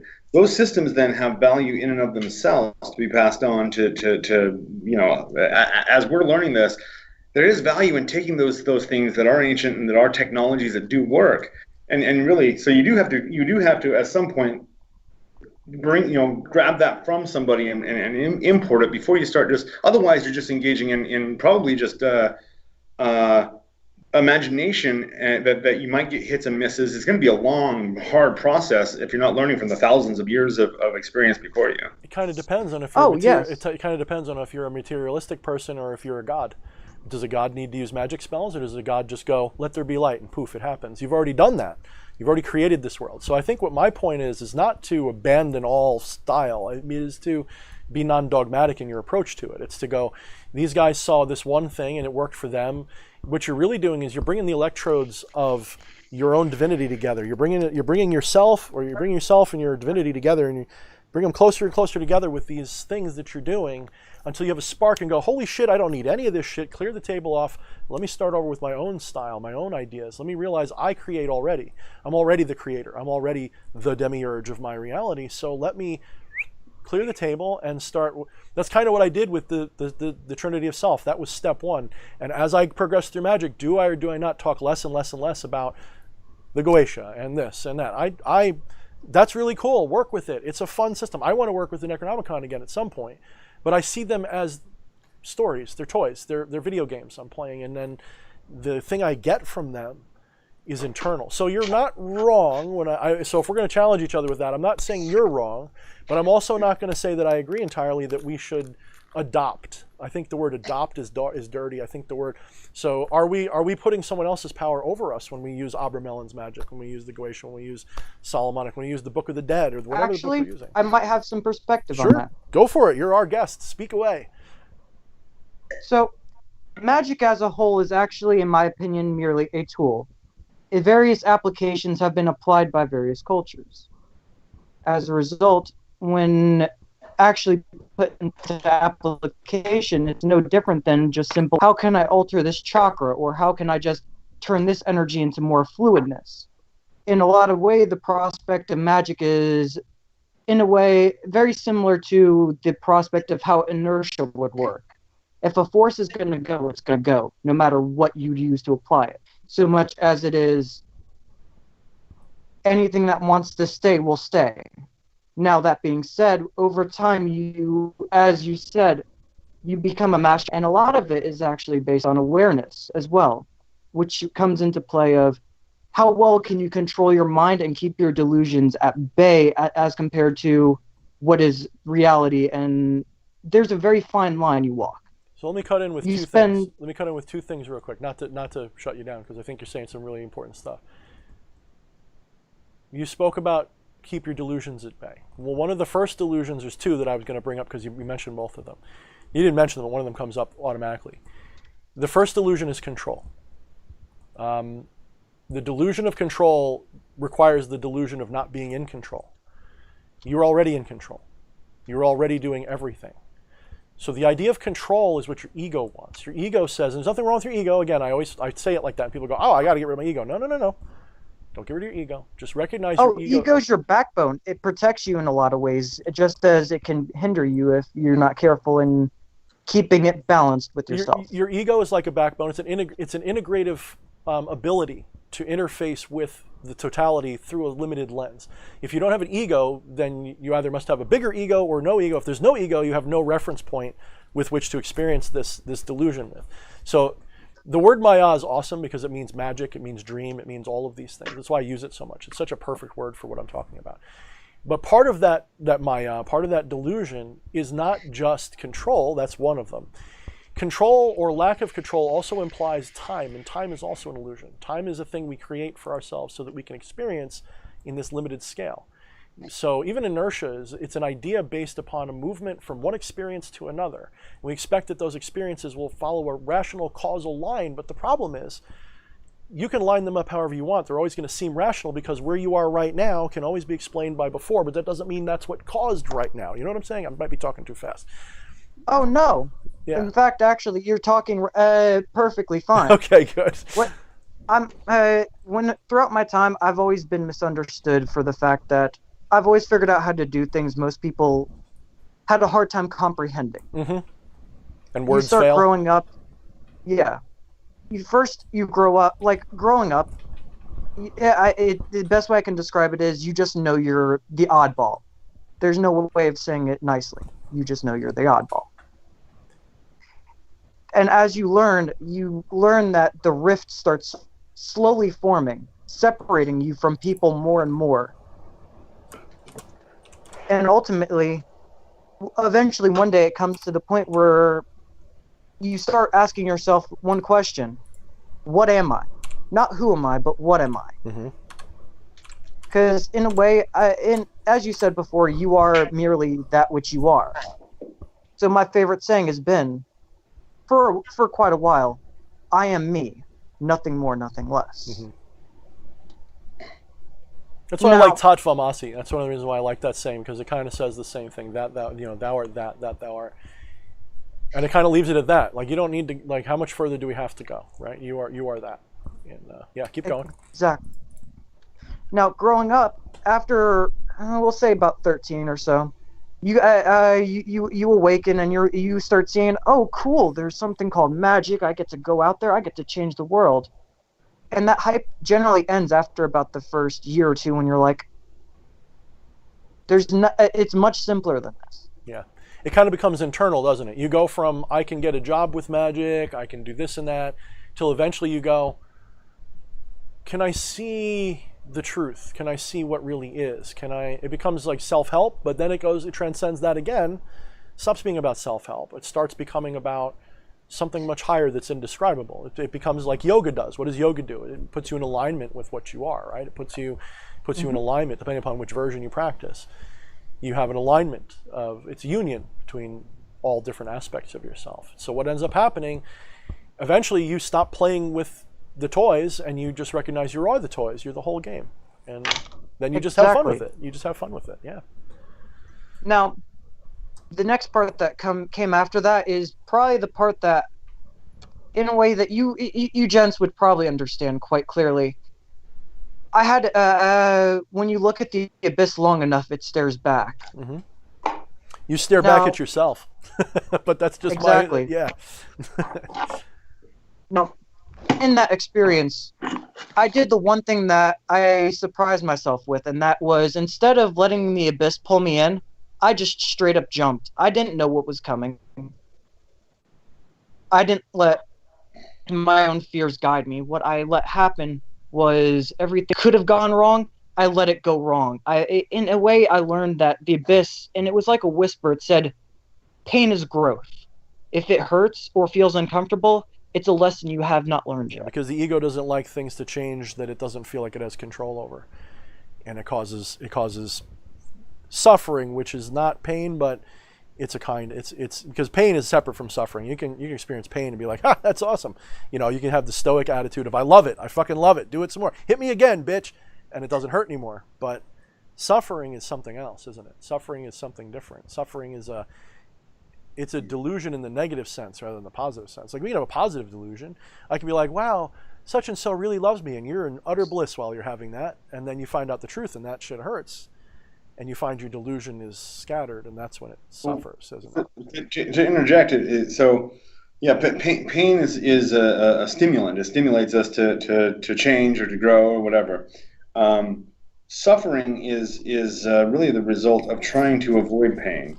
And so as you're trying to avoid pain, you're actually just prolonging having to deal with the situation, having to look and face reality and do something with it.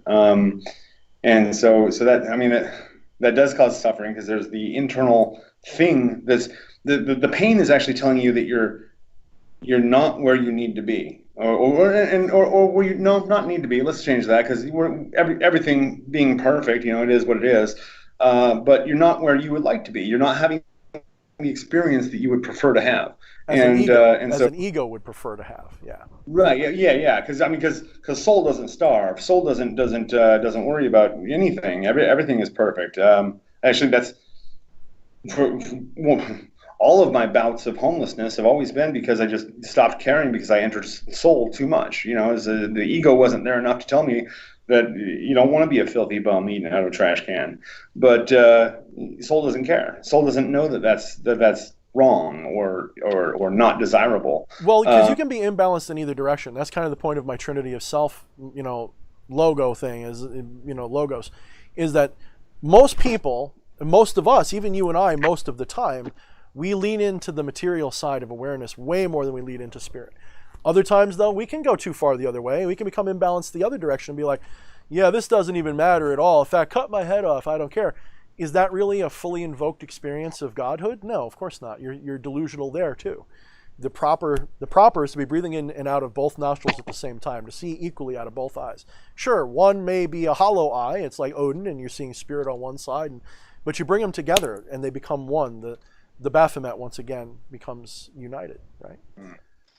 Oh yeah, and the beautiful thing about that is when you actually look at that Trinity, You're very right. It's that delicate line of balance that I mentioned earlier. Yep. Mm-hmm. Because you have the thin line, and I've always seen it as when you're walking that thin line, one misstep you could go the other way. It's like walking on a pyramid that's in a straight line. Mm-hmm. If you're not in perfect balance, you could slide down, and you're going to have to crawl back up All the before way you're back yeah. in balance.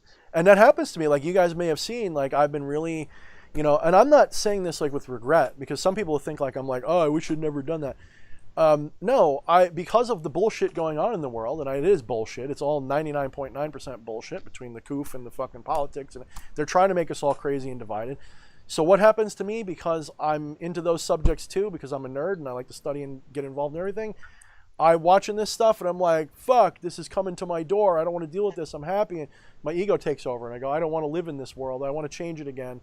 And I don't realize I've always been positioning myself to be a warrior at the end of time. That's always been a fantasy. I've always been putting myself in this position every time.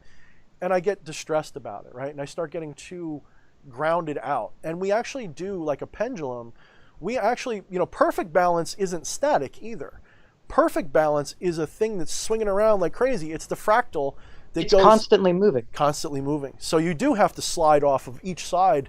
It's knowing that both sides of those extremes are also necessary to be balanced, right? That's my Because it opinion. has lessons on each side. Well, it's not even about lessons, but it is.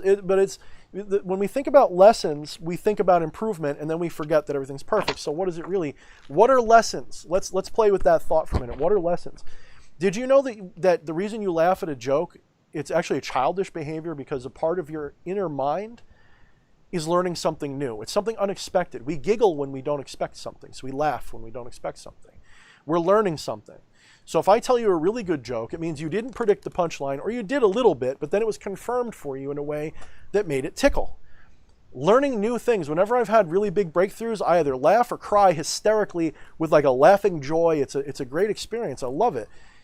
And it is a positive thing. So what is a lesson? A lesson is not that we have grown in knowledge or grown in ability, in my opinion.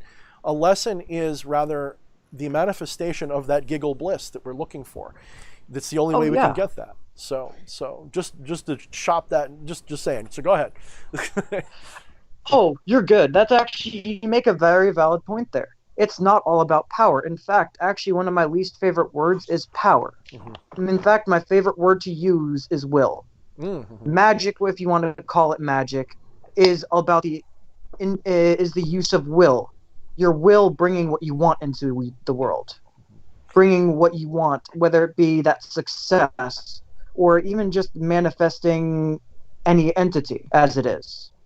If I were going to break down those words, you have intention, which is the seed. It's the magician card. It's the I've got an idea, all right? And of course that intention is born of another intention. That's always born of another. It's always a before. So one intention can be the will of another intention, if you think about it. If I have an intention to be happy, then I'm going to have an intention to do something else. So my will is carrying out. So the will is the intention is the idea, the inspiration, the prime cause. The will is the first piece of the act of carrying it out. Without the will, you cannot do a thing. But then it needs to be put into action by the ego or by the apparatus or the extension of whatever the will has. So we say like my hand is an extension of my will. My hand doesn't have a will, but I have a will to use my hand, and that will is based upon an intention that comes first. So magic, where magic falls into that is, for me at least, ceremonial magic, practicing magic as a ritual, is an interface between the will and the medium. But the thing is I also recognize I'm not causing anything, at least not to me. Some people will differ and they say I'm causing everything, and they're not wrong either, because if you're the source, you kind of are, right? You can say, I'm the source, I cause everything.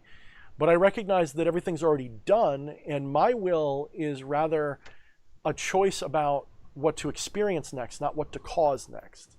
So I think to myself, everything's already done. This success that I'm going to be someday is already done. I'm just putting all the little pieces to get me there, and I'm creating the experiences to get me there.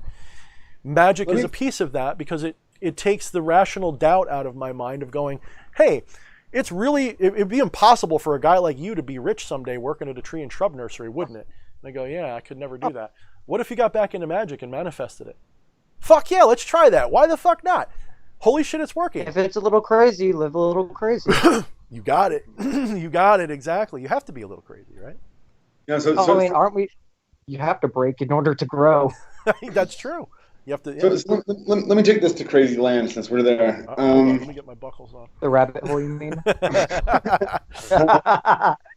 So I'm driving to the store the other day with my daughter. I'm gonna go get some groceries, and we're talking about she mentioned something about how everything is pretty much just an illusion, and it's all self-created and whatnot. And I said, for an illusion though, it's pretty damn persistent.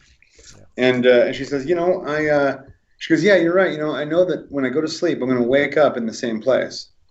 Now, that there was an interesting observation, and that started the wheels turning in my head, and I'm going, wouldn't that be really cool to not know that, to create such a fluctuation in your reality that you wake up in a different place, a different world, the sky is a different color, or the circumstances that you're in are completely different.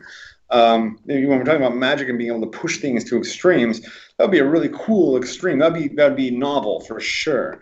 But it seems like we can only push reality. One way that Robert Bruce put this is like when we're, if we take the multiverse theory, every potentiality exists, and all we have to do is turn our attention to it, and we can start to slide dimensions. We can slide towards the reality that we're wanting, and we're actually skipping like a stone through a stone over water through these dimensions.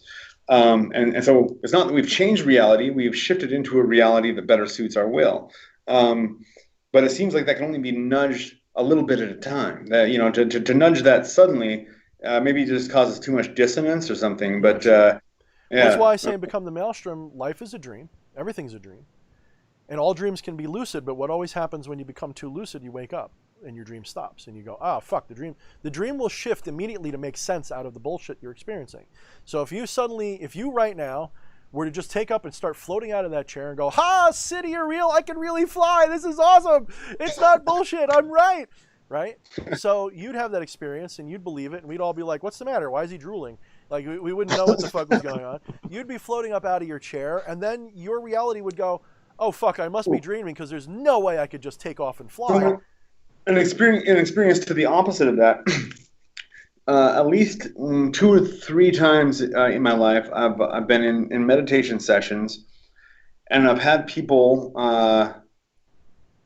I'm thinking specifically of a time when I was about 17 years old, and I had my friends Lee, Dustin, and Jared who were in the room with me. We're doing a meditation session, trying to astral project, and my buddy Dustin says, "Oh my God, look! What are you doing?" And I open my eyes, and I could feel my butt slam against the floor. Well, what the hell just happened? He says, "You were floating." I go, "Bullshit! I was floating." He says, "No.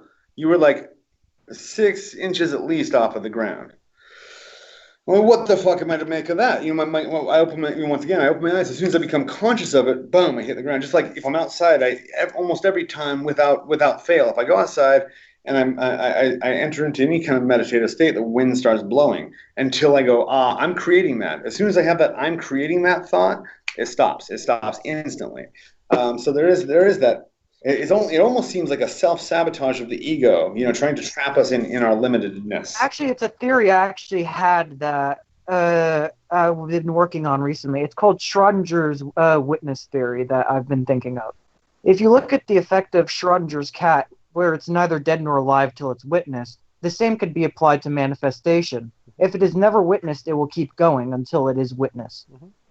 Well, the thing that I like about that Schrodinger's cat thing is that it actually, it forces us, at least on a rational material level, to accept that, it started off as spawning like quantum. It didn't spawn it, but it was actually, all right, let me back it up.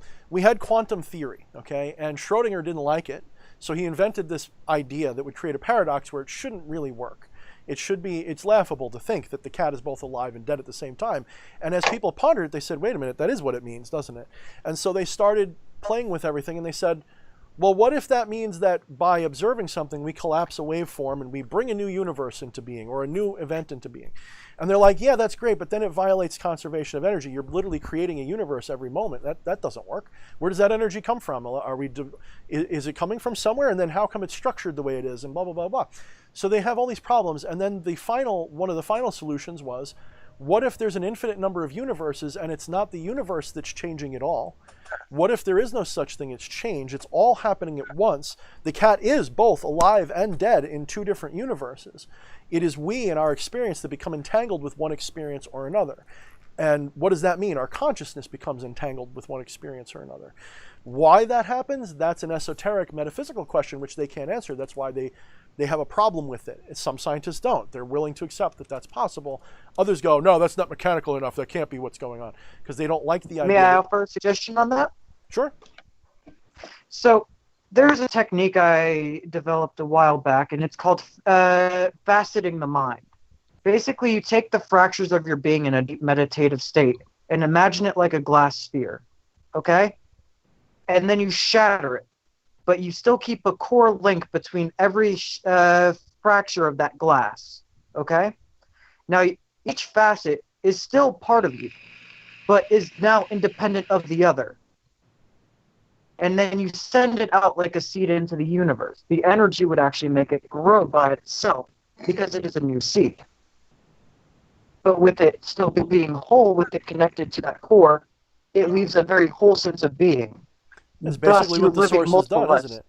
That's kind of what the source has done, hasn't it? It's basically imploded into itself into an infinite number of shards, each one being a perspective, and each one becoming a new universe of... But go on, I don't mean to ruin your metaphor if that's not what you're saying, so keep going. Actually, no, that's what I've actually applied it. Yeah. You actually apply it, and when you do, it changes an entire experience. Mm-hmm. It changes... It's like in a way of you're knowing you're someone, but you know that you're not that person at the same time, as you had mentioned earlier. Yeah. But you know it's a facet of yourself that came off and is living its own thing, but it's only a small piece of you. Yeah. It's kind of what I've been saying. Yeah, it's kind of like what I've been saying a lot, but you've created a nice visual analogy that helps you associate and process it. That's very useful. That's a good idea. Do you guys have anything you want to say to our guests? Because I want to get to the next one in a second. You're an awesome person. I want to get you on again. Oh yeah, it sounds like you got your shit together. Yeah, you know, you're knowledgeable as fuck, dude. I'd like to get you on like as a regular guest sometime. That'd be cool as shit. That's fun. I'd be more than happy to sometime. I'm actually. I was going to ask real quick: Are you publishing your findings or your experiments anywhere at all? It's more hearsay here and there that I'm just doing trial and error. I haven't thought of publishing anything quite yet. Yeah, no, I would definitely. I mean, obviously, I'd imagine you're collecting journal entries and stuff, but yeah, that's the thing I'm kind of all about is like, look, we've been quiet for way too long. Like we've been forced to keep this in the closet, and because of that, we've robbed each other of being able to learn from each other. Yeah. And so any way that you could throw that out, take the things you've learned, take all the stuff that you know, and somehow share it. So that is one thing. Like, it's one thing to have the experience, and that's great. But then when you start sharing, you're expanding that experience to these other stuff. Yeah, there's a Facebook. There's a page that I admin for that I've been sharing my poetry with. That poetry's been spread around rather far and wide. What Facebook group is it? Do you mind sharing here, or are you trying to keep that to yourself for now? Oh, waking spirals and facing shadows. Oh, send it to me. If I'm not there, I'll join it. It sounds interesting. I may not have time to read it all the time. I actually work with Gary Rosenberg. Oh, I don't know Gary. Okay. No, he's an awesome artist. Yeah, I might not know Gary personally. So I don't know him personally, but I've seen his work, and I think he did something that we were looking at publishing at one point. But no, he's a great artist. Yep. Now I'm more intrigued because I love art. Send me, if I'm not invited, or send it to me again, and I'll see about jumping in because I'll have him. I'll shoot. I already added you recently. I'm Nick Sorius Balsam. Okay, all right. I'm horrible with names, so please forgive me. Don't take it personally ever. Desmond, how long did it take? How many names do I have to remember to talk to you, dude? That took a while. I still don't do it right. In fact, now I struggle with other names that I know people have that they don't want to be known by. I'm like, don't call them that. And it's like, it's a bad habit of mine. Listen, dude, I enjoyed having you on. Definitely hit me up again. I think you'd make a fun guest to have on just solo, just like Patchwork. I think it'd be fun to have you on at some point, and we'll throw it on to the pile of. I'll be happy to share anytime. Sure, brother. Thank you so much for calling in. I really appreciate it. Fuck yeah, man. Thank you. All right. I'll see you guys around. You'll see us, man. We'll be here. Later, dude. I like that guy. That guy was pretty fucking cool, man. I like Patchwork too, but I like that guy. He knew his shit. I like that guy. So this is the thing, man. We've got a grassroots movement of adept sorcerers that are just living their lives, just doing their thing. Right? It is really amazing. I'm loving this, man, because if I knew this was where life, well, I guess I did somewhere, but if I knew consciously this is where I was going to be going, I would have every day knee deep in mud and fucking getting cursed out by people who don't speak to me like I exist, and fucking I would have just been like, this is fucking great, man. This is fucking, I'm learning the lessons. Isn't that interesting? Because if you could know the future, what would you feel about the present? Knowing you couldn't change it, let's say you couldn't change the future, what would you do knowing the future? Would you live your life to the fullest and go, holy shit, I'm going to be this guy in 20 years, or holy shit, I'm going to die of a gunshot wound in the back of the head?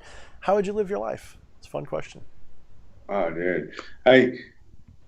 So it seems like the powers that be, being me in my various forms, internal and external, keep showing me that they'll only show me maybe 2 or 3 steps down the road. Any further than that, they're like, nah, that's fuzzy. You don't want to look there. And not that you don't want to, but it's like an inaccessible knowledge. If I would have seen where I'm at now, even just 3 years ago, toss me back 3 years back in time, I would have broken. It would have broken me to see, the shift, the change, the person I become, the pressure of like that becoming rather than just doing it. Yeah. So no, it's where I tend more to anxiety than I do depression. It would wrap me in a ball for sure. Yeah, I don't know. I mean, at least the part that we're talking about. Maybe I would be pissed off about having to go through certain things again, but the idea that, because I know what you're saying, and we've talked about this on the side, and I know what you said in private, on your videos and stuff. There is, some people put a post, but maybe it was you. I saw it somewhere on Facebook or somewhere today. Give it a generation or two, and this Satanistic left-hand path, this kind of adversarial spiritualism will become more mainstream than it already is. And, I don't mean this in the gendered sense, but we are the matriarchs and patriarchs of that movement now, just like LaVey was, just like other people were. We've all kind of, everybody was, we've all kind of added our signature to this declaration of spiritual independence, if you will. And, I wonder what's going to come, and I do see it growing. I don't see it shrinking. It's a niche right now. Yes, it's a niche in spirituality, but it's huge. It's getting big. Everybody wants to know this. Since 2012, there's been a mass explosion of this whole field, and it does seem to be not just the occult is expanding, because really before 2012 the occult itself was starting this expansion, but specifically things have been moving further left, and people have been getting more anarchistic with their spirituality, their politics, their social identity, more freeform, self-identifying, and then not only has it gone further left, but it's also deepened. So it's like a well that has, I would remind people that depending upon your interpretation of left-hand path, mine is one of liberation rather than servitude. It's the primary definition of difference. No taboos. It's not about doing evil at all. It's about being independent enough that you can do what people call evil and not feel somehow like wrong for doing it. Well, anyway. So where you've got a Buddhist background, this is an interesting thing to throw to you, because my main complaint about the mystical paths is that they're not very useful. Mm-hmm. That you have these people that are really zenned out while they're basically enslaved. We got look at Tibet. Like by their spiritual value, Tibet ought to be the most free place in the world, but it's obviously not. Well, they're not really. You have to remember, a lot of them are the modern iterations of an idea that turned into a religion, and that defaulted into becoming bullshit. So the original versions of those things, if you look at original Buddhism, it's basically original Hinduism. It's basically original non-dualism with a coding of how to treat each other. You know, it's not about the bullshit that they've made it into today. So you're right, 100%. When you say I have a Buddhist background, what I mean is, what you should probably say is, I was never a Buddhist. I don't see myself as a Buddhist. I'm not a Zen guy, but I like Alan Watts put it best, and I've quoted him several times. I am not Zen. I'm like an orchestra operator who loves to do Mozart, but I am by no means trying to sell you on Mozart. I just like to perform this way of doing things. But it is not the only or the best, or do I identify with it? No. In fact, I don't even identify as a Satanist or a Luciferian, even though I do use those terms. That's the independent spirit, right? And people say all the time, I'm not left or right hand. And by saying so, they're like, oh, I'm gray because I would never limit myself to one path. I'm like, that's kind of what left-hand path is. You're not limited in your path selection. You're capable of whatever you want to be. But go ahead. I keep doing it. That's pretty much it. There's a whole lot of and so it seems like that is one of the purposes, maybe one of the hidden purposes that the religion serves. A lot of people look at religion of various sorts and say, well, it's mass mind control and whatever. Yeah, sure, social engineering. Yeah, okay. But more than anything, it's a pacification tool. Mm-hmm. It's like, I know life sucks, but forget about it because here's this instead. Here's nirvana, or here's heaven. Was it Stalin or Lenin? Someone said that religion is the opiate of the people. Yeah, opiate of the masses. Opiate of the masses. I think it was one of them, or it was maybe somebody later in the 80s. But yeah, isn't it? Yeah. And So I don't practice religion. I would say, even if I were to start an order, or if I were to start a foundation or something, my idea would never be belong here and do it this way, this way, this way. I would have some rules, of course, for conduct, so you don't show your junk at everybody. But then again, if we were in the right place, I wouldn't care. Let's get our own island. Who cares what you do? Speaking of which, there's this whole idea being floated around about this Guy's a Black Magic calendar. Mm-hmm. Probably like speaking of showing the junk. Hold on, are we okay with that, little buddy? Don't call you little. Well, you're not that big. What do you want me? Okay, relax, chill out. Don't get mad. I gotta go. I'll tell you what. I'll start feeling really like I'm doing pretty good. I'm feeling fit, and then I look at freaking Enoch Petrocelli. I don't know if you're friends with that dude, but himself, yeah. He throws the whole curve off, man. What the hell is he doing? I'm going to tell you what, once I get the rest of this weight off, or at least enough of it that it's time to just start going to the gym and muscle building, the problem is when it comes to exercise, computers are an addiction for me. Nerdiness is an addiction for me. And I will sit here and be like, I'm a Newtonian creature. Once I'm at rest, I stay there. Once I'm in motion, I don't stop. So I need a companion who's going to be like, motherfuckers, gym day, let's go, and then I'll kill it, and I'm a fucking machine. But to get me to that, maybe I'm a little agoraphobic too. I don't want to go out in public, but then if I'm not doing it, I don't do it. So it's like a weird, I know what my problem is, and I've just got to get myself to a position where I don't see it as a problem and just do it. But I used to work out a lot, and I love it. So I'd love to, we should. Once I get this weight dropped, I think we should all, you, me, and Enoch, and all these people should just get together and just fucking videotape our fucking lifting sessions and just... Yeah. Well, yeah, I'll tell you what. So there is something to that as far as, creating systems of accountability. Yes, exactly right. That's exactly what I'm saying. Especially for folks like you and I that are self-employed and really we can sit home and jerk off to porn all day if we want to. Yeah. It's sometimes... And to God. Yeah. So, it's like having systems of accountability. I mean, even I've got this guy Jake that's an awesome assistant for me. And a good part of his job, I just pay him a salary. I don't care.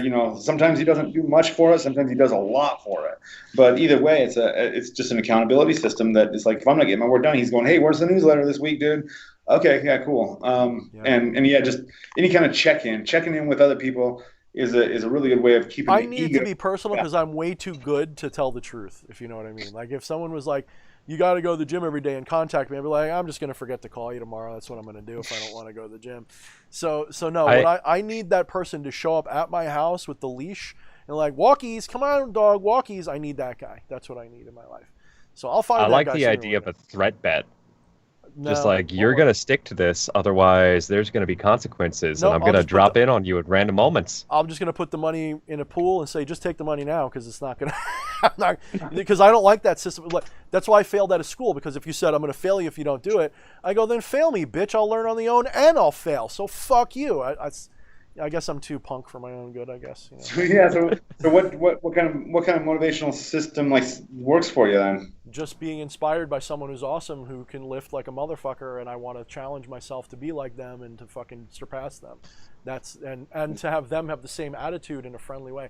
That's why I've always said I'm looking for, when I talk to you first, I feel like whichever one, Gilgamesh or Enkidu, looking for my counterpart, because I'm looking for that part of me that makes me go, yeah, this is what I want to fight. This is the fight I want, but not in a I hate you way. In a yeah, this fucker inspires me, and then I'm inspiring them, and it becomes a dynamo. It becomes a self-feeding fire. It becomes an explosive force.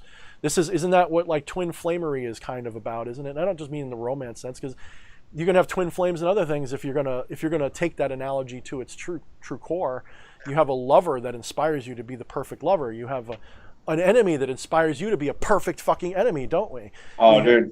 Yeah, Wayne Dyer, Dr. Wayne Dyer was definitely one of my gurus, and so inspiring as far as manifesting and living in the perfect now. But one of the things he said that really struck me was that your soulmate is not your mirror. It's not the perfect complement. It's the person that drives you crazy, the person you can't stand. They push your buttons. They know exactly how to piss you off. And then every time you get pissed off, you got to go, I'm not there yet. I'm still subject to being reactive rather than being the active force. I'm reacting. And every time you smash that mirror, there's another one behind it. Every time, there's always some new enemy, some new thing. If you guys don't mind, you guys want to bring on another guest? Do we got? Yeah. Who do we got? Anybody lined up? Or is everybody mad leaving? Well, we have somebody right here, and I am a little bit scared because they might have a bone to pick with me, because I'm sure I know who I've mispronounced their names Starts with a J. plenty of time. Yeah, I know who this guy Yeah. is. I guess so. I said, okay, let's bring him on. Who is that? Oh, he'll announce himself. I'm gonna let him introduce himself, because Introduce I'm yourself, going my to butcher the friend, and we'll be talking Okay. on Sunday as well. name. Yeah, Indeed, Johannes Josef von Engelstadt. I said it right all this time. Yes. You did. Damn it, PH was right again. I didn't put the S on the end though. I just said Johann, but you put Johannes. That's what you like, Johannes. Yeah. Well, I've been kind of curious to ask this question for a while now, especially now that I have a chance to put it to both of you gentlemen who have a lot more practical experience with spirit evocation and goetic evocation in particular than I. Wanted to get your thoughts on the correspondences between the 72 spirits of the Goetia and the 36 decans of the Zodiac and the relationship with the other parts of the Lemegeton. Important, unimportant, any value? A very technical question. That's actually so that's like you're asking the art guy how the mouse works. Now technically I know how the mouse works, but yeah. This is a question for Bill Duvendak. Yes, that motherfucker. Holy shit. No. It is important. I mean, so Solomonic magic, and not just the Goetia, but when we look at basically most of the grimoires that existed prior to like 1900 were all derivative of Solomon for the most part. And yeah, the numerology that's there.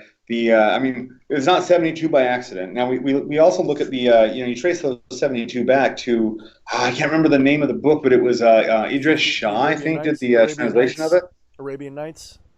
Yes, yeah. So this does have a Persian root to it, and you follow that back. That's basically the beginning of the Gnosticism and numerology as a whole. So yeah, there definitely is an association there with the Lemegeton. Yeah, absolutely. You thinking of Picatrice? Yeah, I've checked out pictures. I haven't honestly, I haven't found it very like utilitarian. I'm a strict utilitarian. Like if I can use it, that's great. And like I don't know that it may have gone over my head, honestly, but yeah. And what the significance is between the whole numerology, I think it escapes me as well. But it is significant. I just don't know exactly how or why, because numbers are a bitch. Yeah, some of those things are veils that are necessary, and they don't necessarily. Sometimes we peer behind them and we see higher truth. I'm a higher truth guy, and I like to apply it my own way. And all of these guys did it their own way, and it's useful. I would also point out, though, the 72 goetic spirits, that's not the right ones and the right number either, according to several different research directions you can go. Because those 72 goetic spirits are actually derivative of Johann Weyer's Pseudemonica Demonium and some other texts that were also around. So basically you had this guy who was trying to disprove trying to disprove Satan in a way, if you will. He was a precursor to modern psychology, and he was gathering all of these demons and trying to show how they were aspects of psychology only. And so he put this book, the pseudo kingdom of demons, basically. That's why I call it Pseudomonarchia Demonium, means the false hierarchy, the false kingdom of demons. The idea was that they don't exist, and so what happens is you have 50 to 100 years later, this grimoire creeps up that says to be Solomonic in origin, and it's got 72, and there's a couple that are separate and different. Now, there is, of course, I don't know if it was you or someone else having this conversation with, maybe it was J.B. Perry. We were having this conversation where we were talking about the cardinal kings and some other things, and of course, the idea is that the Lemegeton, the Goetia, left out intentionally several spirits and several important components to make it work, and of course there's blinds in it, so that's why it comes off as kind of just Christian mumbo-jumbo bullshit. My issue with that is that you don't need any of it to make it work. You can contact any spirit that you find without the sigils, without the anything. You can contact the idea of that spirit pretty easily, in my opinion. And so what those do is it creates an excuse, and it does create a portal, if you will, because it creates a portal of validation, of spiritual validation, to make them sort of make sense. But I don't, that's kind of like as far as I can take it, though, because otherwise I have to go and become like EA said, I need to call Bill Duvendak, because that's his specialty. That man is a genius at research, and I got to have him on at some point too. Hopefully he'd come on.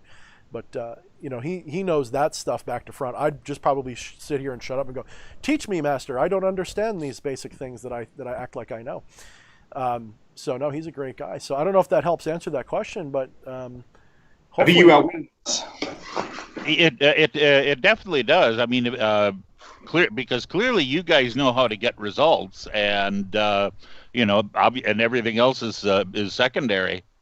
So it's funny because like we've gotten results, and so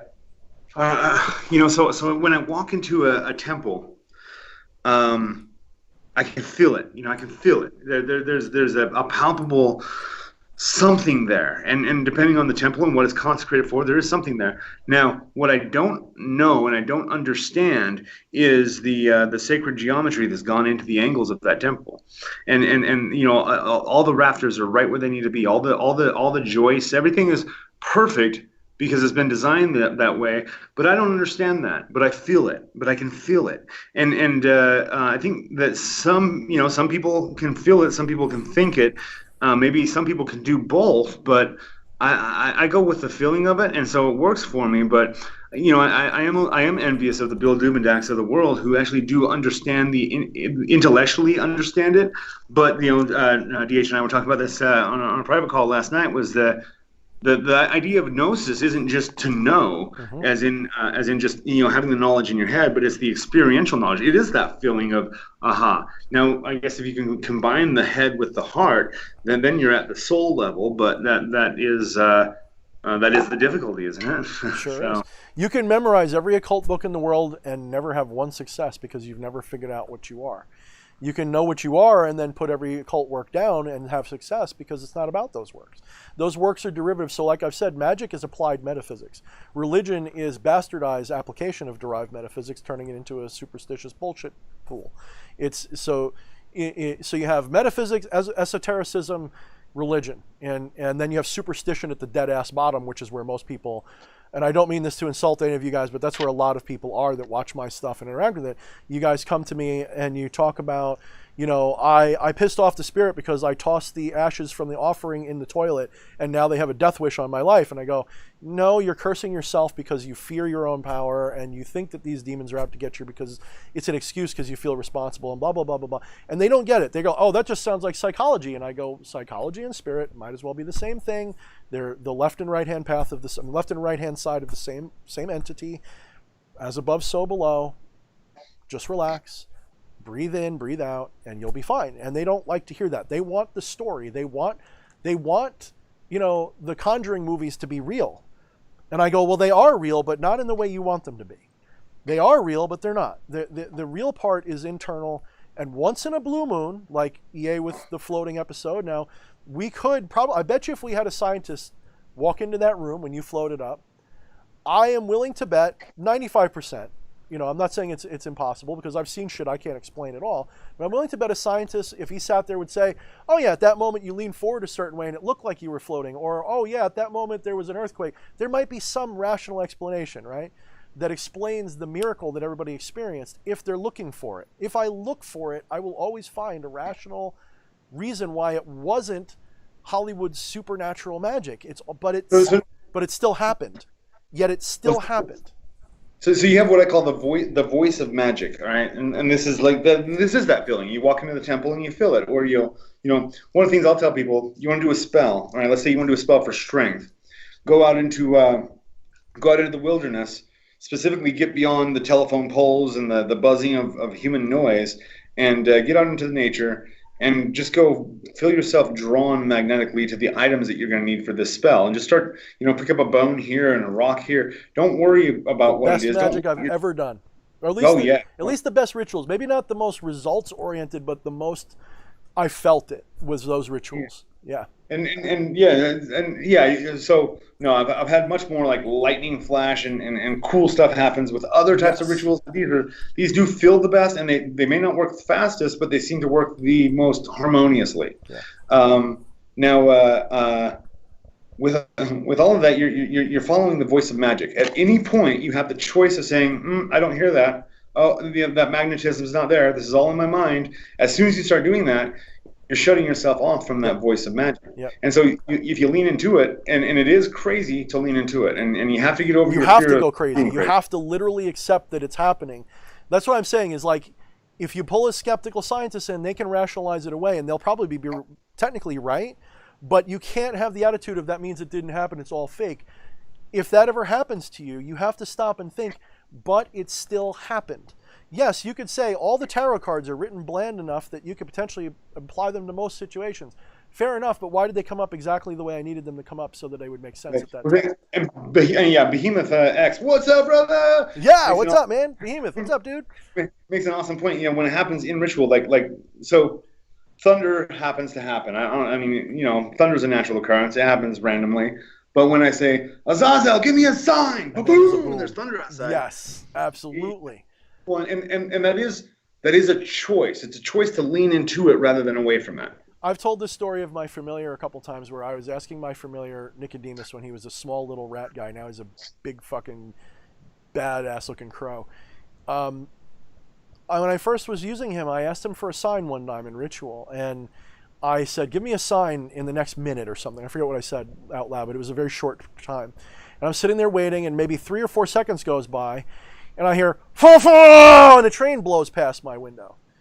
And I sat there going like, yeah, but I wanted a sign. Like, I need a fucking sign. Then a little voice said, how is that not a fucking sign? A train just blew past your window 3 seconds after you asked for a sign. Well, because it wasn't nature didn't do it. It wasn't a thunder. So that was a person driving a train. They had to push a button to make the horn go off. You telling me he couldn't have inspired that? And that's when it started. The wheels started to turn in my head. And I started to realize natural seems to manifest for us most of the time with possible suggestions. I'm open to this. I'm open to the alternative happening. Don't get me wrong. I've seen shit I can't explain. But most of the time magic manifests in a rational way, because otherwise, how much energy would it take to make a mountain lift up and walk away? It would take an infinite amount. Wouldn't it be easier to inspire a bunch of people to dynamite the mountain? Wouldn't that be much easier to do? I think that we have these fluctuations in causality. You know, I've had like items move with reverse gravity off of a table. I mean, like the table is being slanted at a 45 when it's not, when it's just flat and the lifting up off of the ground, and spontaneous levitation, spontaneous invisibility. These little things, but they happen in like they're phenomena. They're phenomenological instead of like someone said they quoted you. If you can repeat magic, it's not magic, it's science, right? And I was going to say, like, I just want to say this one thing, and then you finish. If you could repeat that, like, you never say, "Oh, I could make a plate lift up off the table." You say, "No, it happened to me. It was amazing." Like so keep going. I'm just saying that's interesting. Well, so like that. These are the things that are like I feel like a part of maybe why that's happening, because I'm much more interested in why it's happening than if it is. I mean, if I experience it, I'm just going to accept it fucking happened. Yep. But then I get to why did it only happen then and it doesn't happen constantly? It's almost like showing me, so it's like I've got this a picture up here on the entry to my bedroom is a picture of oh man, what's his name? I can't remember his name now. And I got a picture of him right in my hallway, man. He was a monk, a Hindu monk that would spit up diamonds. He would like start choking up or coughing up diamonds and jewels and stuff. And the reason he would do that was to show people, everything is it's not what it appears to be. You can find. Well, there was the legend that gods had jewels in them, literally. That they literally had jewels in their body. And so I think that was part. I don't remember who you're talking about, but I know some of the mythology that inspired that. But yeah, go ahead. Yeah, his name. Oh man, that pissed me off that I can't remember his name. But anyways, these things are happening almost like as little flashes to show what you think is real really isn't necessarily real. What you think is unreal is possible, and keep going, keep reaching, yeah. But so. Mind you, I don't have anything in any of my books or video courses or anything about how to levitate or how to make yourself invisible or anything like that, because those are the phenomenological. Yeah. The things that I've been able to go, okay, step 1, 2, and 3 will produce this. Those are basically science. It's just science that is wonky enough for people to ignore it. But it's like the science of art, right? Like, because there's no 1 + 1 = 2 for art, but there is laws and rules in art. Like I'm admiring your color background. You may not realize it, but you've selected a set of colors which complement themselves in such a way that they give you a very, I was going to say earlier, what's the word? Alice in Wonderland. Like I could see you there, do a gender bend of Alice in Wonderland. I mean, you look like you should be sitting there with the fucking the caterpillar with the fucking hookah just hanging out. Dude, and I love give me the blue dress, and I'll do it. I'll get it for you, man. You watch your ass, man. I'll get you one. You'll be watching my ass. I'll tell you what. I might. I mean, I'm not like that, but I might. It might get in my way or something. I'll be like, oh man. Gender bending, man. Look, I'm comfortable enough in what I am to say that there's attractive men in the world. I don't jerk off to them or nothing, but I got to draw models somewhere from somewhere, right? Can't everybody be fat? Like, but thank you for the noticing the background. Yeah, no, I've colors. Very so important, right? Very important. Well, so there's in soul travel. One of the things I picked up on is that when you get closer to source, that the only thing you can really make of it, there's no more form. All there is light and sound, and the light has some color and the sound has some tone.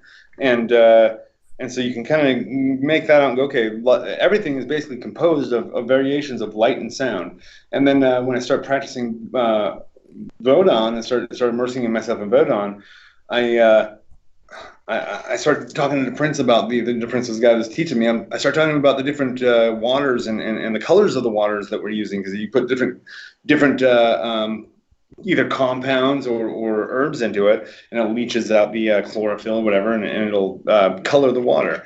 And why do I have this yellow water? It looks like a bottle of piss on here. And he goes, well, so, for yellow, for instance, for Florida water, well, that's associated with the sun, with Legba. And one of the things he said is, all these colors, the color actually has an energetic frequency that is bringing to the picture. So now colors are very, very important. And yeah, I don't know where that colors are an interpretation of what is, because colors don't exist as colors. They're actually not real. They're an illusory part. So the experience of color doesn't exist, is what I'm saying. The numbers behind the colors do, but the experience of color doesn't exist. So what does that mean, though? That means that you're interpreting an experience into a reality, and that gives it some kind of a meaning. And that's where the power is. That's what makes it powerful. You're recognizing red resonates with this idea.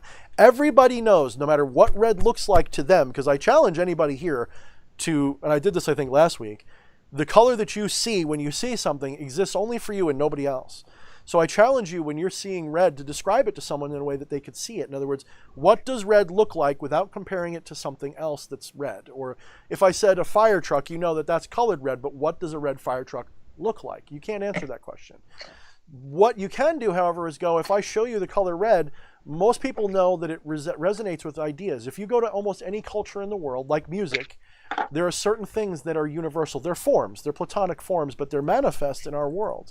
So if I play somebody a sad song who's from a completely alien culture, they'll probably get that that's a sad song without understanding any of the words. If I show somebody something blue, they're going to go, that reminds me of a blue sky. And depending upon the shade of blue, they might go, that's depressing me, or they might go, that's making me happy, like a bright blue sky. They'll get the meaning of that color, won't they? They'll get it. And I'm gonna say, Johan, you've been very quiet. Johannes, my brother, my friend. Do you have any other comments or questions? You're one of the polite people that, like, you let me talk too much, and I always tell you to tell me to shut up. Well, no, I really appreciate everything you both had to offer, because hey, I mean, I wanted to get the benefit of both of your experience. I will say, you're one of those people in my life that, if I could, I'd take your voice and just turn it into characters for things that I do, because you got one of those voices. Like, thank you. He really does. I appreciate the question, though. That was actually just stimulated some really great conversation, and no, it is so that you took the whole subject of, like, the Goetia, which most people will be like, okay, what spirit can I use for this? And you took it and went a couple levels deeper, and congratulations on that for sure. Thank you. That leads to a lot of cool gnosis when you do that. And I would even, people say, like, oh, well, the Necronomicon's not real, but I use the Goetia, and I go, what makes you think the Goetia's real? It's no more real than the fucking Necronomicon is. It's the same fucking thing. It's the same story. Yeah, or for that matter, the Bible. Somebody wrote it at some point. It's all made up bullshit. It's what you do with it that matters, right? So I even made a video like that. I said, what I do is bullshit. If I haven't, I got to remake that video, because I might have took it down. Everything I tell you is bullshit. Doesn't mean it's not right. It just means it's bullshit. And I'm not being humble. It's not me being humble. I'm being honest. It's bullshit. But it's bullshit that worked for me. So have at it. Enjoy. You made it up, but then again, literally everything that is made up. Everything. Yeah. Everything. Yeah. Well, there's one caveat to that, and that's one thing I like about Plato's. When you talk about Plato's forms, there's ideas that, while our communication of them may be made up, they do represent something eternal, and that's the realm of spirit that I talk about. When I say the Trinity of Self is composed of the spirit, the mind, and the body, there are ideas which are eternal and independent of people making them up. They are discovered, rather, by us, and then they're universal. Any entity in any spectrum of at least this expression of reality will know them. And, like the concept of the number 3 is your dog knows the number 3, I mean, it's a universal concept. No matter how we describe it, everybody understands some things that are there. So if you look up Plato's forms, it's an excellent dive into a form of spirituality that's rational, and it will, when extrapolated to its further elements, you'll go, oh shit, I've been doing this all along when I'm working with spirits. That's what a form is. It's an archetype. It's an idea that is fundamental to reality. Now, that's what you are too. This is why Plato says you're immortal. This is why he says you have a soul that's immortal, because you are an idea. You're an ideation of a being. That idea is based on an archetype which you are, and that goes on forever. It never dies. and it can't die. It just changes experience. So have fun rolling that around in the back of your brain for a little while. Thanks so much. Thank So, you. Johannes, thank you for being on. I guess you're done with questions. If you have any more questions, because everybody else is on for like a half hour. You have any more questions, or are you good? No, I think I'm good. Again, thank you both very much. You're welcome, man. Thank you. And thank you, So, Johannes. So there was a question in the chat room there about cannabis, the use of cannabis in magic, and so I don't use cannabis in magic. I'll use cannabis for sure. It's definitely anxiety relief. It's so many wonderful properties in that vegetable. But in magic, it's yeah. So even just if I'll smoke pot or do an edible or whatever, it makes it a little difficult to focus and to concentrate and to remember. And like for instance, tonight I'm not smoking cannabis. Some nights I have, and I'm actually able to stay with the conversation a little better. So in a similar way, I would hate to be in a conversation with, let's say, Azazel and then go, oh, what were you saying? It's I need my full faculties. I need to be at full capacity when I'm doing ritual. So I exclude certain substances from magic, and that is one of them. Some people find that it relaxes them and takes the edge off. I'll tell you what, for me, if I want to include something like that, honestly, a little bit of scotch, a little scotch on rocks, a couple sips of that, and that relaxes me just enough. So yeah. Yeah, so I think sometimes things take the edge off of our reality bubble, right? Yeah. And so it's an interesting thing so that's a story. That's a story, and that's a story that we like to tell. Those of us that love to smoke cannabis or whatever, rather than just saying, I enjoy it, which a lot of mammals do enjoy altering their states through external substances. Goats will lunge themselves off cliffs to get certain goat weed. Well, rather than just saying, yeah, I enjoy it, that we kind of do this. It takes the edge off. Now, it's interesting because we're all trying to get the edge, especially those of us that are, entrepreneurs. We're like, you got to find the edge. You got to find the thing that makes you better than your competition or makes you stand out. We're looking for the edge, but at the same time, we're trying to take the edge off. Like, what are we doing here? And yeah, there is that interesting conflict there where it's like, rather than just accepting it, I got to take the edge off. Where I'm at right now is not perfect. Well, there's an interesting thought there because depending upon your definition of edge in this context, without edges, a lot of things melt away into being everything and nothing, right? So if you were to look at me and you didn't see borders, I would take up your whole vision and then you'd lose context of me. So these substances, if they take the edges off, when we say take them off, we don't mean they go away, but they tend to blur things a little. The pleasure and the pain sort of combine. The music becomes much more flowing. Reality flows better, and so we're taking off. So what are we doing? Well, we're almost like a CD or a digitized version of reality. We tend to, because of the way we are raised in our society and our culture and our personalities and whatever, we tend to digitize reality into bytes and symbols.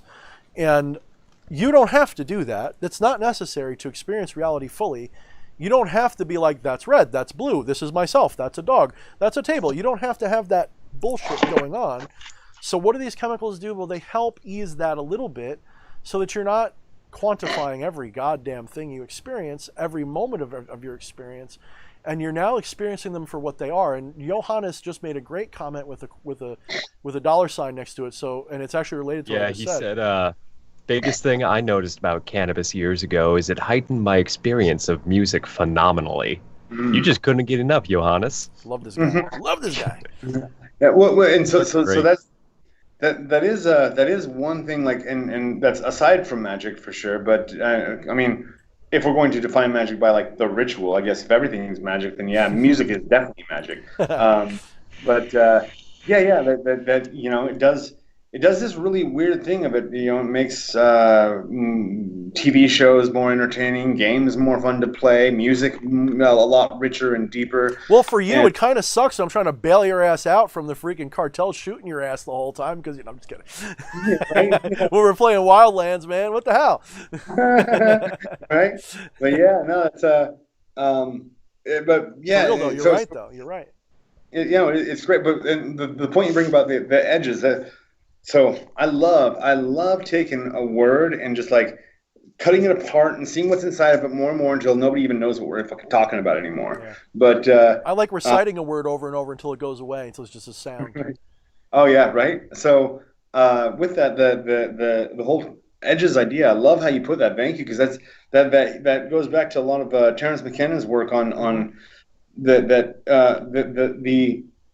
purpose and the nature of psychedelics, which marijuana is definitely a psychedelic of a mild variety, but the purpose is to dissolve boundaries, and that the more intense the psychedelic or the psychedelic experience, like for instance,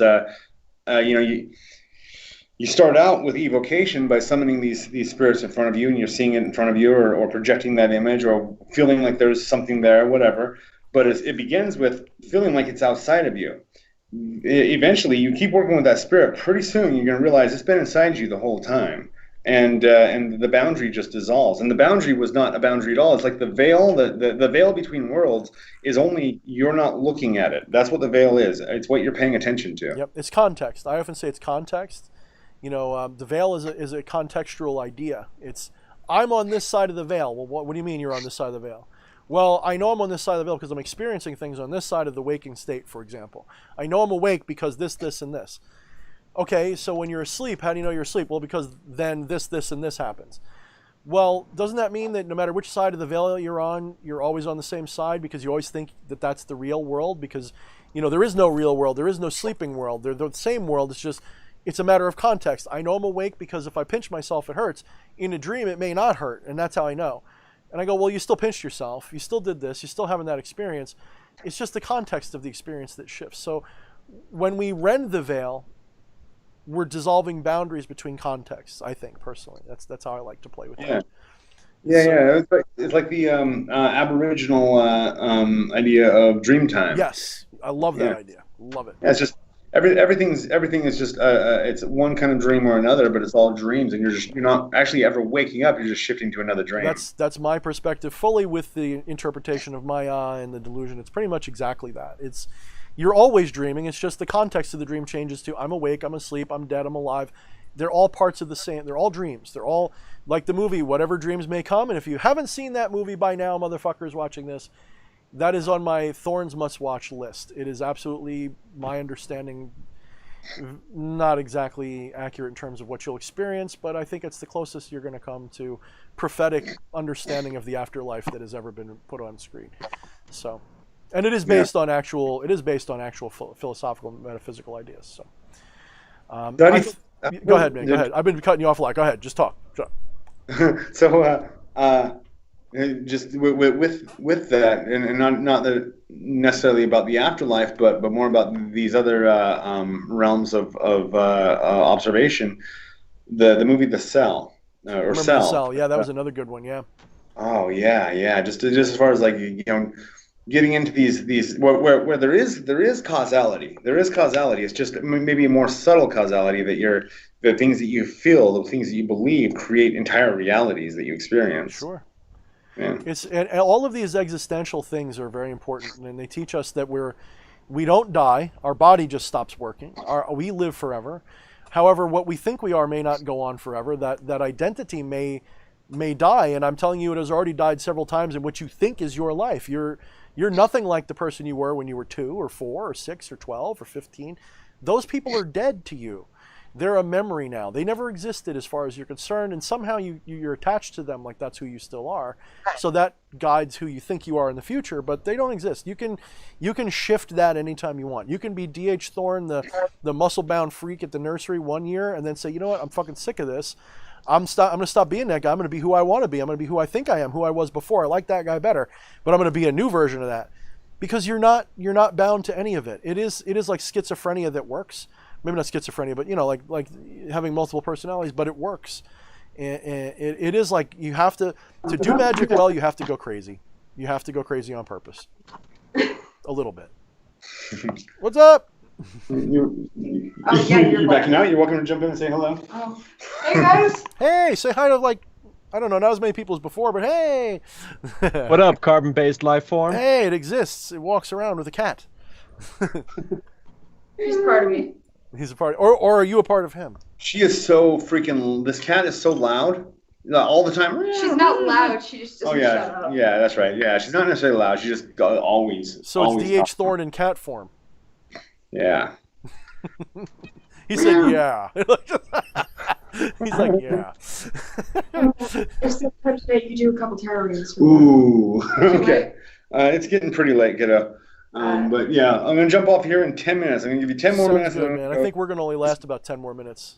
All right, cool. Yeah. So yeah. All right. So Alright. 10 minutes. I'll do Bye, that. guys. Thanks. So, what's the story for? Do we have anybody else that we can have on for 10 minutes, or what's the story? What do you guys want to do? You want to close up? What do you want to do? Yeah, whatever. I've got 2 other guests I could bring on.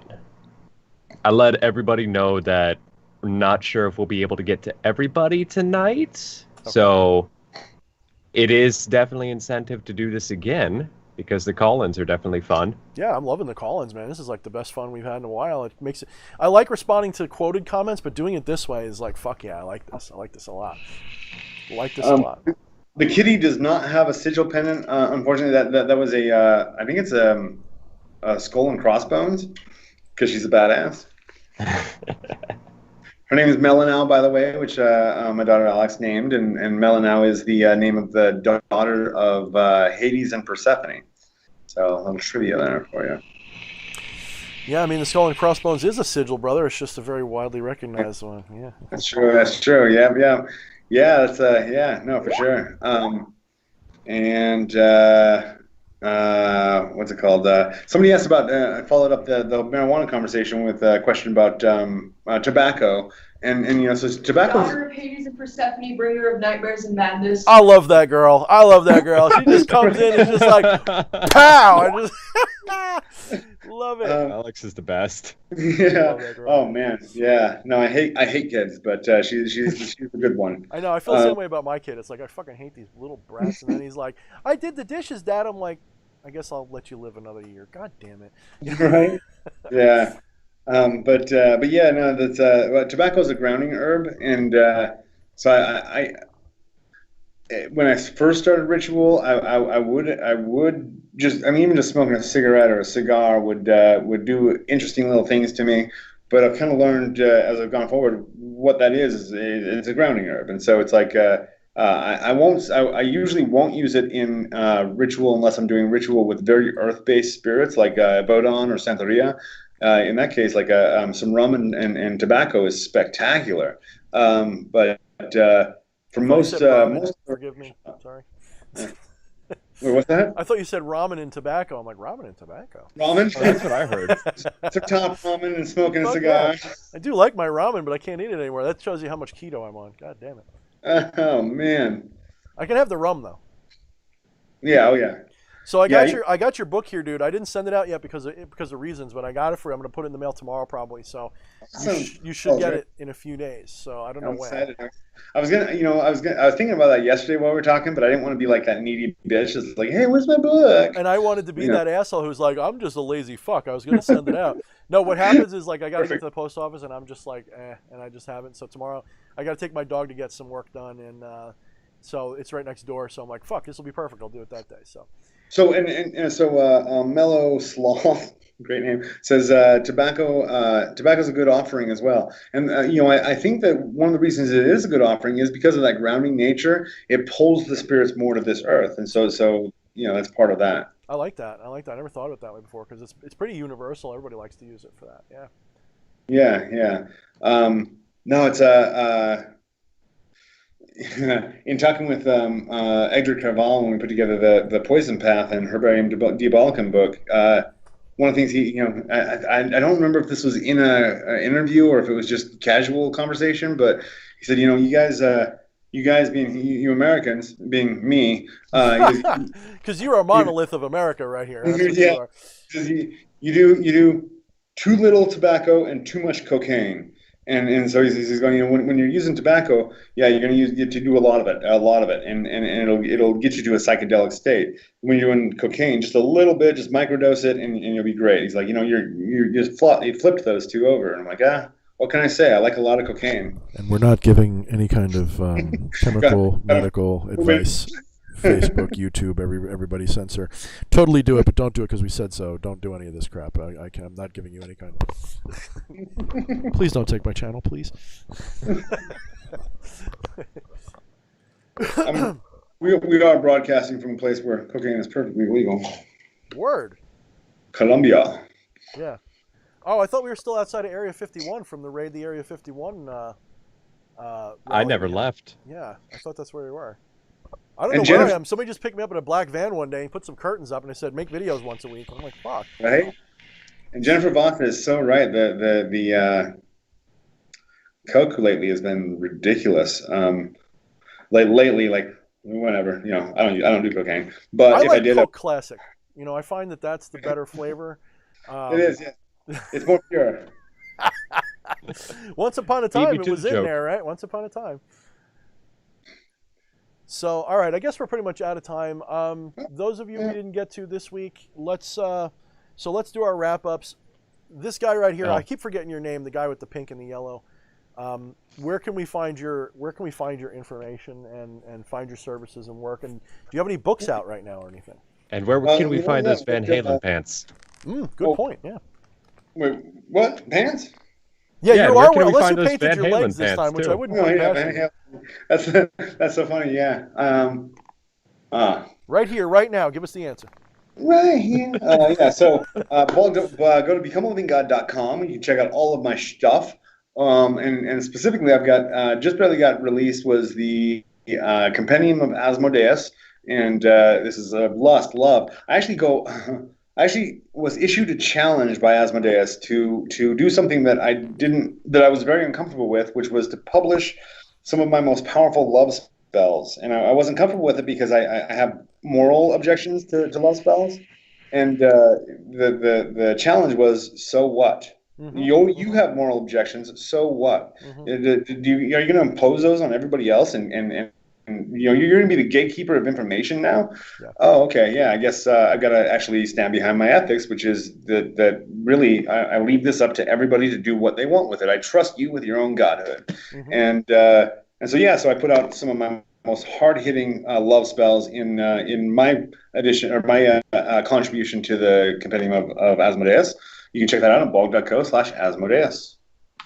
Fuck yeah, man. And your work has been an inspiration for years. And as you've grown, I only discovered you in 2018 as I was trying to figure out what I wanted to do with myself, getting back into this. And I wouldn't be here right now. I'm not saying that you taught me everything or anything like that, but you were that's, there was a spark going on. You came along and went without even meaning to, without even knowing it. And I just went, shit, I gotta pursue this as my passion again. This is where I belong. So anybody who doesn't know who this guy in the blue pants is, and you like me, if you're here because of me and you don't know him, go to this guy's stuff, check out his website, check out his channel, and please give him the respect he deserves doing what he does.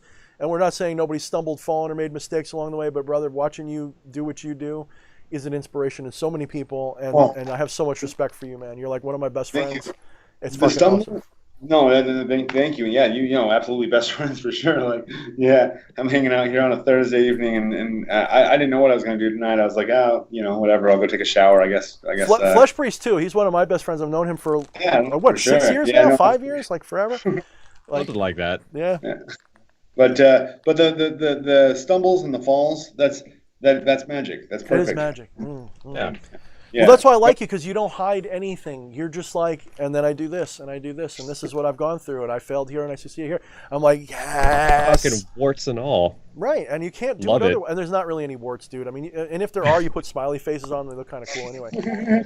Yeah, I tattooed all over them. You tattooed them all into cool shit.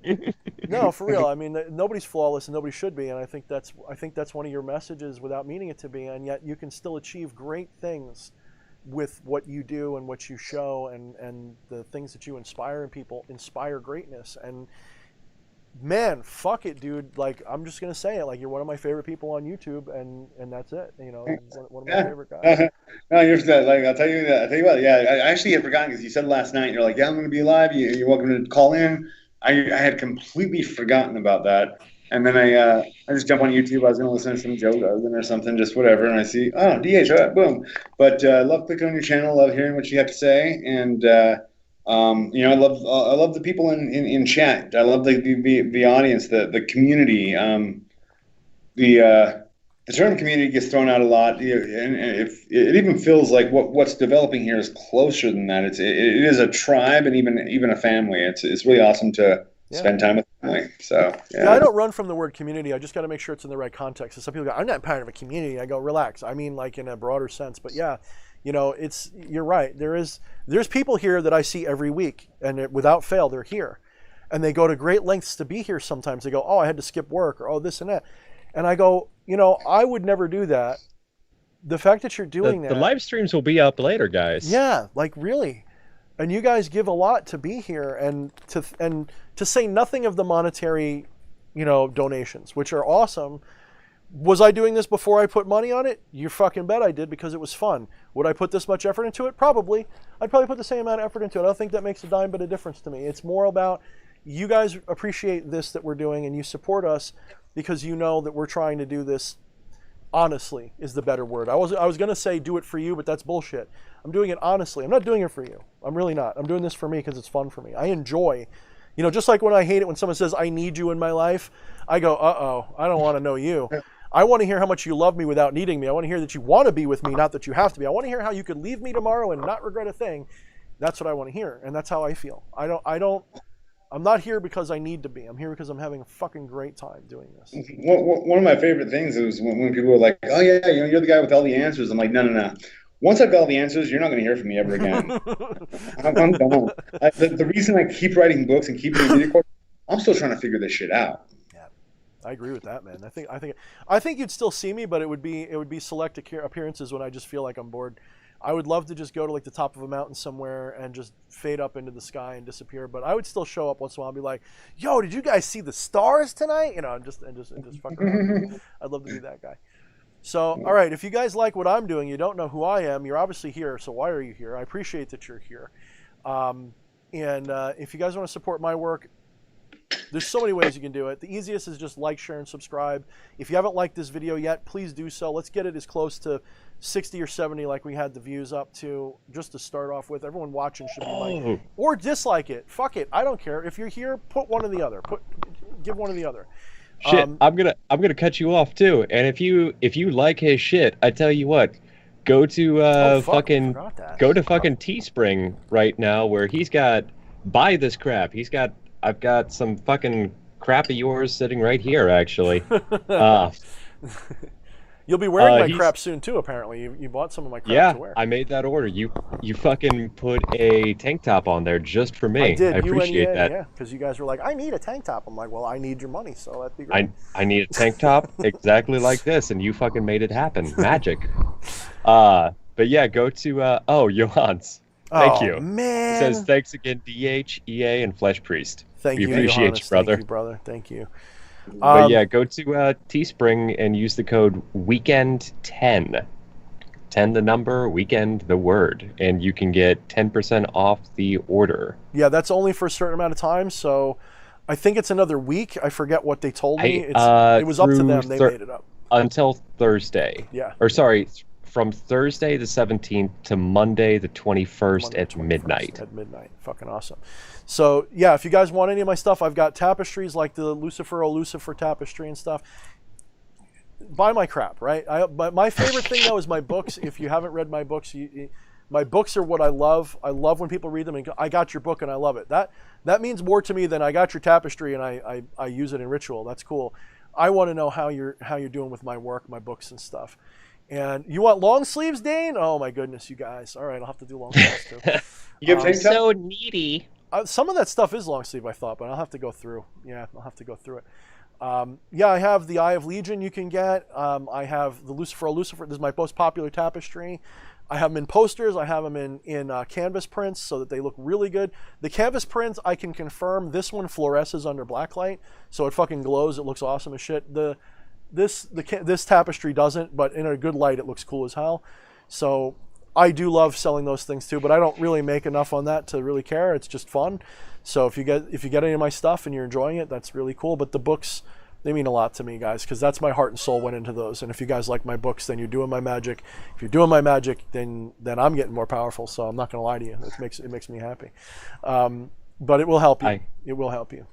I also recently bought some of Mr. EA's crap, which is currently sitting in my closet, and that is some good crap. That is also some good crap. I enjoy it. Every book I've bought from Bog was a top quality book. I always enjoy them. No complaints on those books ever. Never a dime wasted on those. You pack so much information into them. You put so much effort into making them lay out right, to look right. And I complimented you on the paper choice, the way you have it stitched.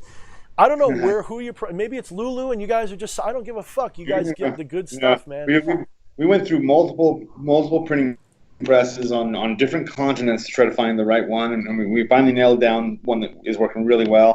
And I can tell you off air who that is. A lot of publishers keep that like trade secret, but no, we've got a really good printing press, and we've got a backup just in case we need like anything done quickly. But I was doing the ritual of Asmodeus today for clients who had ordered that along with the compendium and such.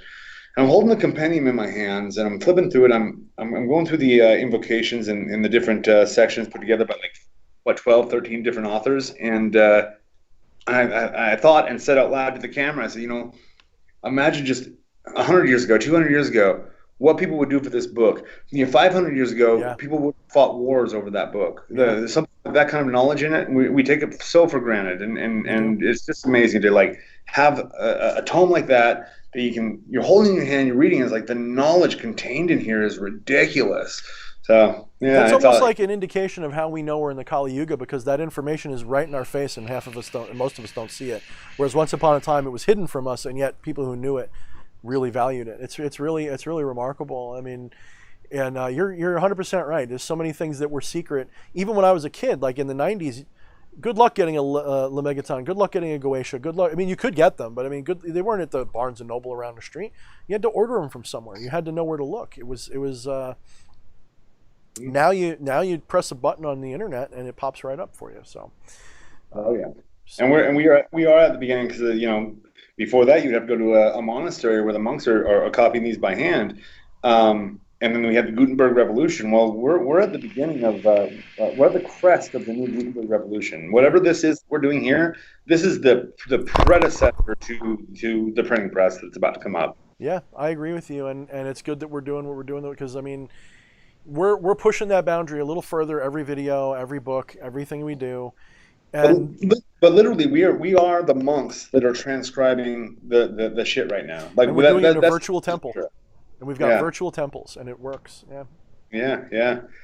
But I'm excited for what's coming. Yeah, man. All right, guys. So, again, you want to support us, buy our crap. If you don't want to buy our crap, like, share, and subscribe. If you don't want to like, share, and subscribe, then dislike and don't share and whatever you want to do, guys. We appreciate every one of you. Thank you for coming. Flesh Priest, give us the final word. You be the tail gunner tonight. He's like, all of you, as always, are fucking awesome, and I can't tell you how great of an experience it was actually having some of you on, and I look forward to having even more of you on the next time, because you all are fucking great and are the reason why I come on here every week. That's, and these two guys right here. That's good hanging out, guys. All right, man. Good hanging out with you. After, but the stream is ending. 3, 2. All right, cool.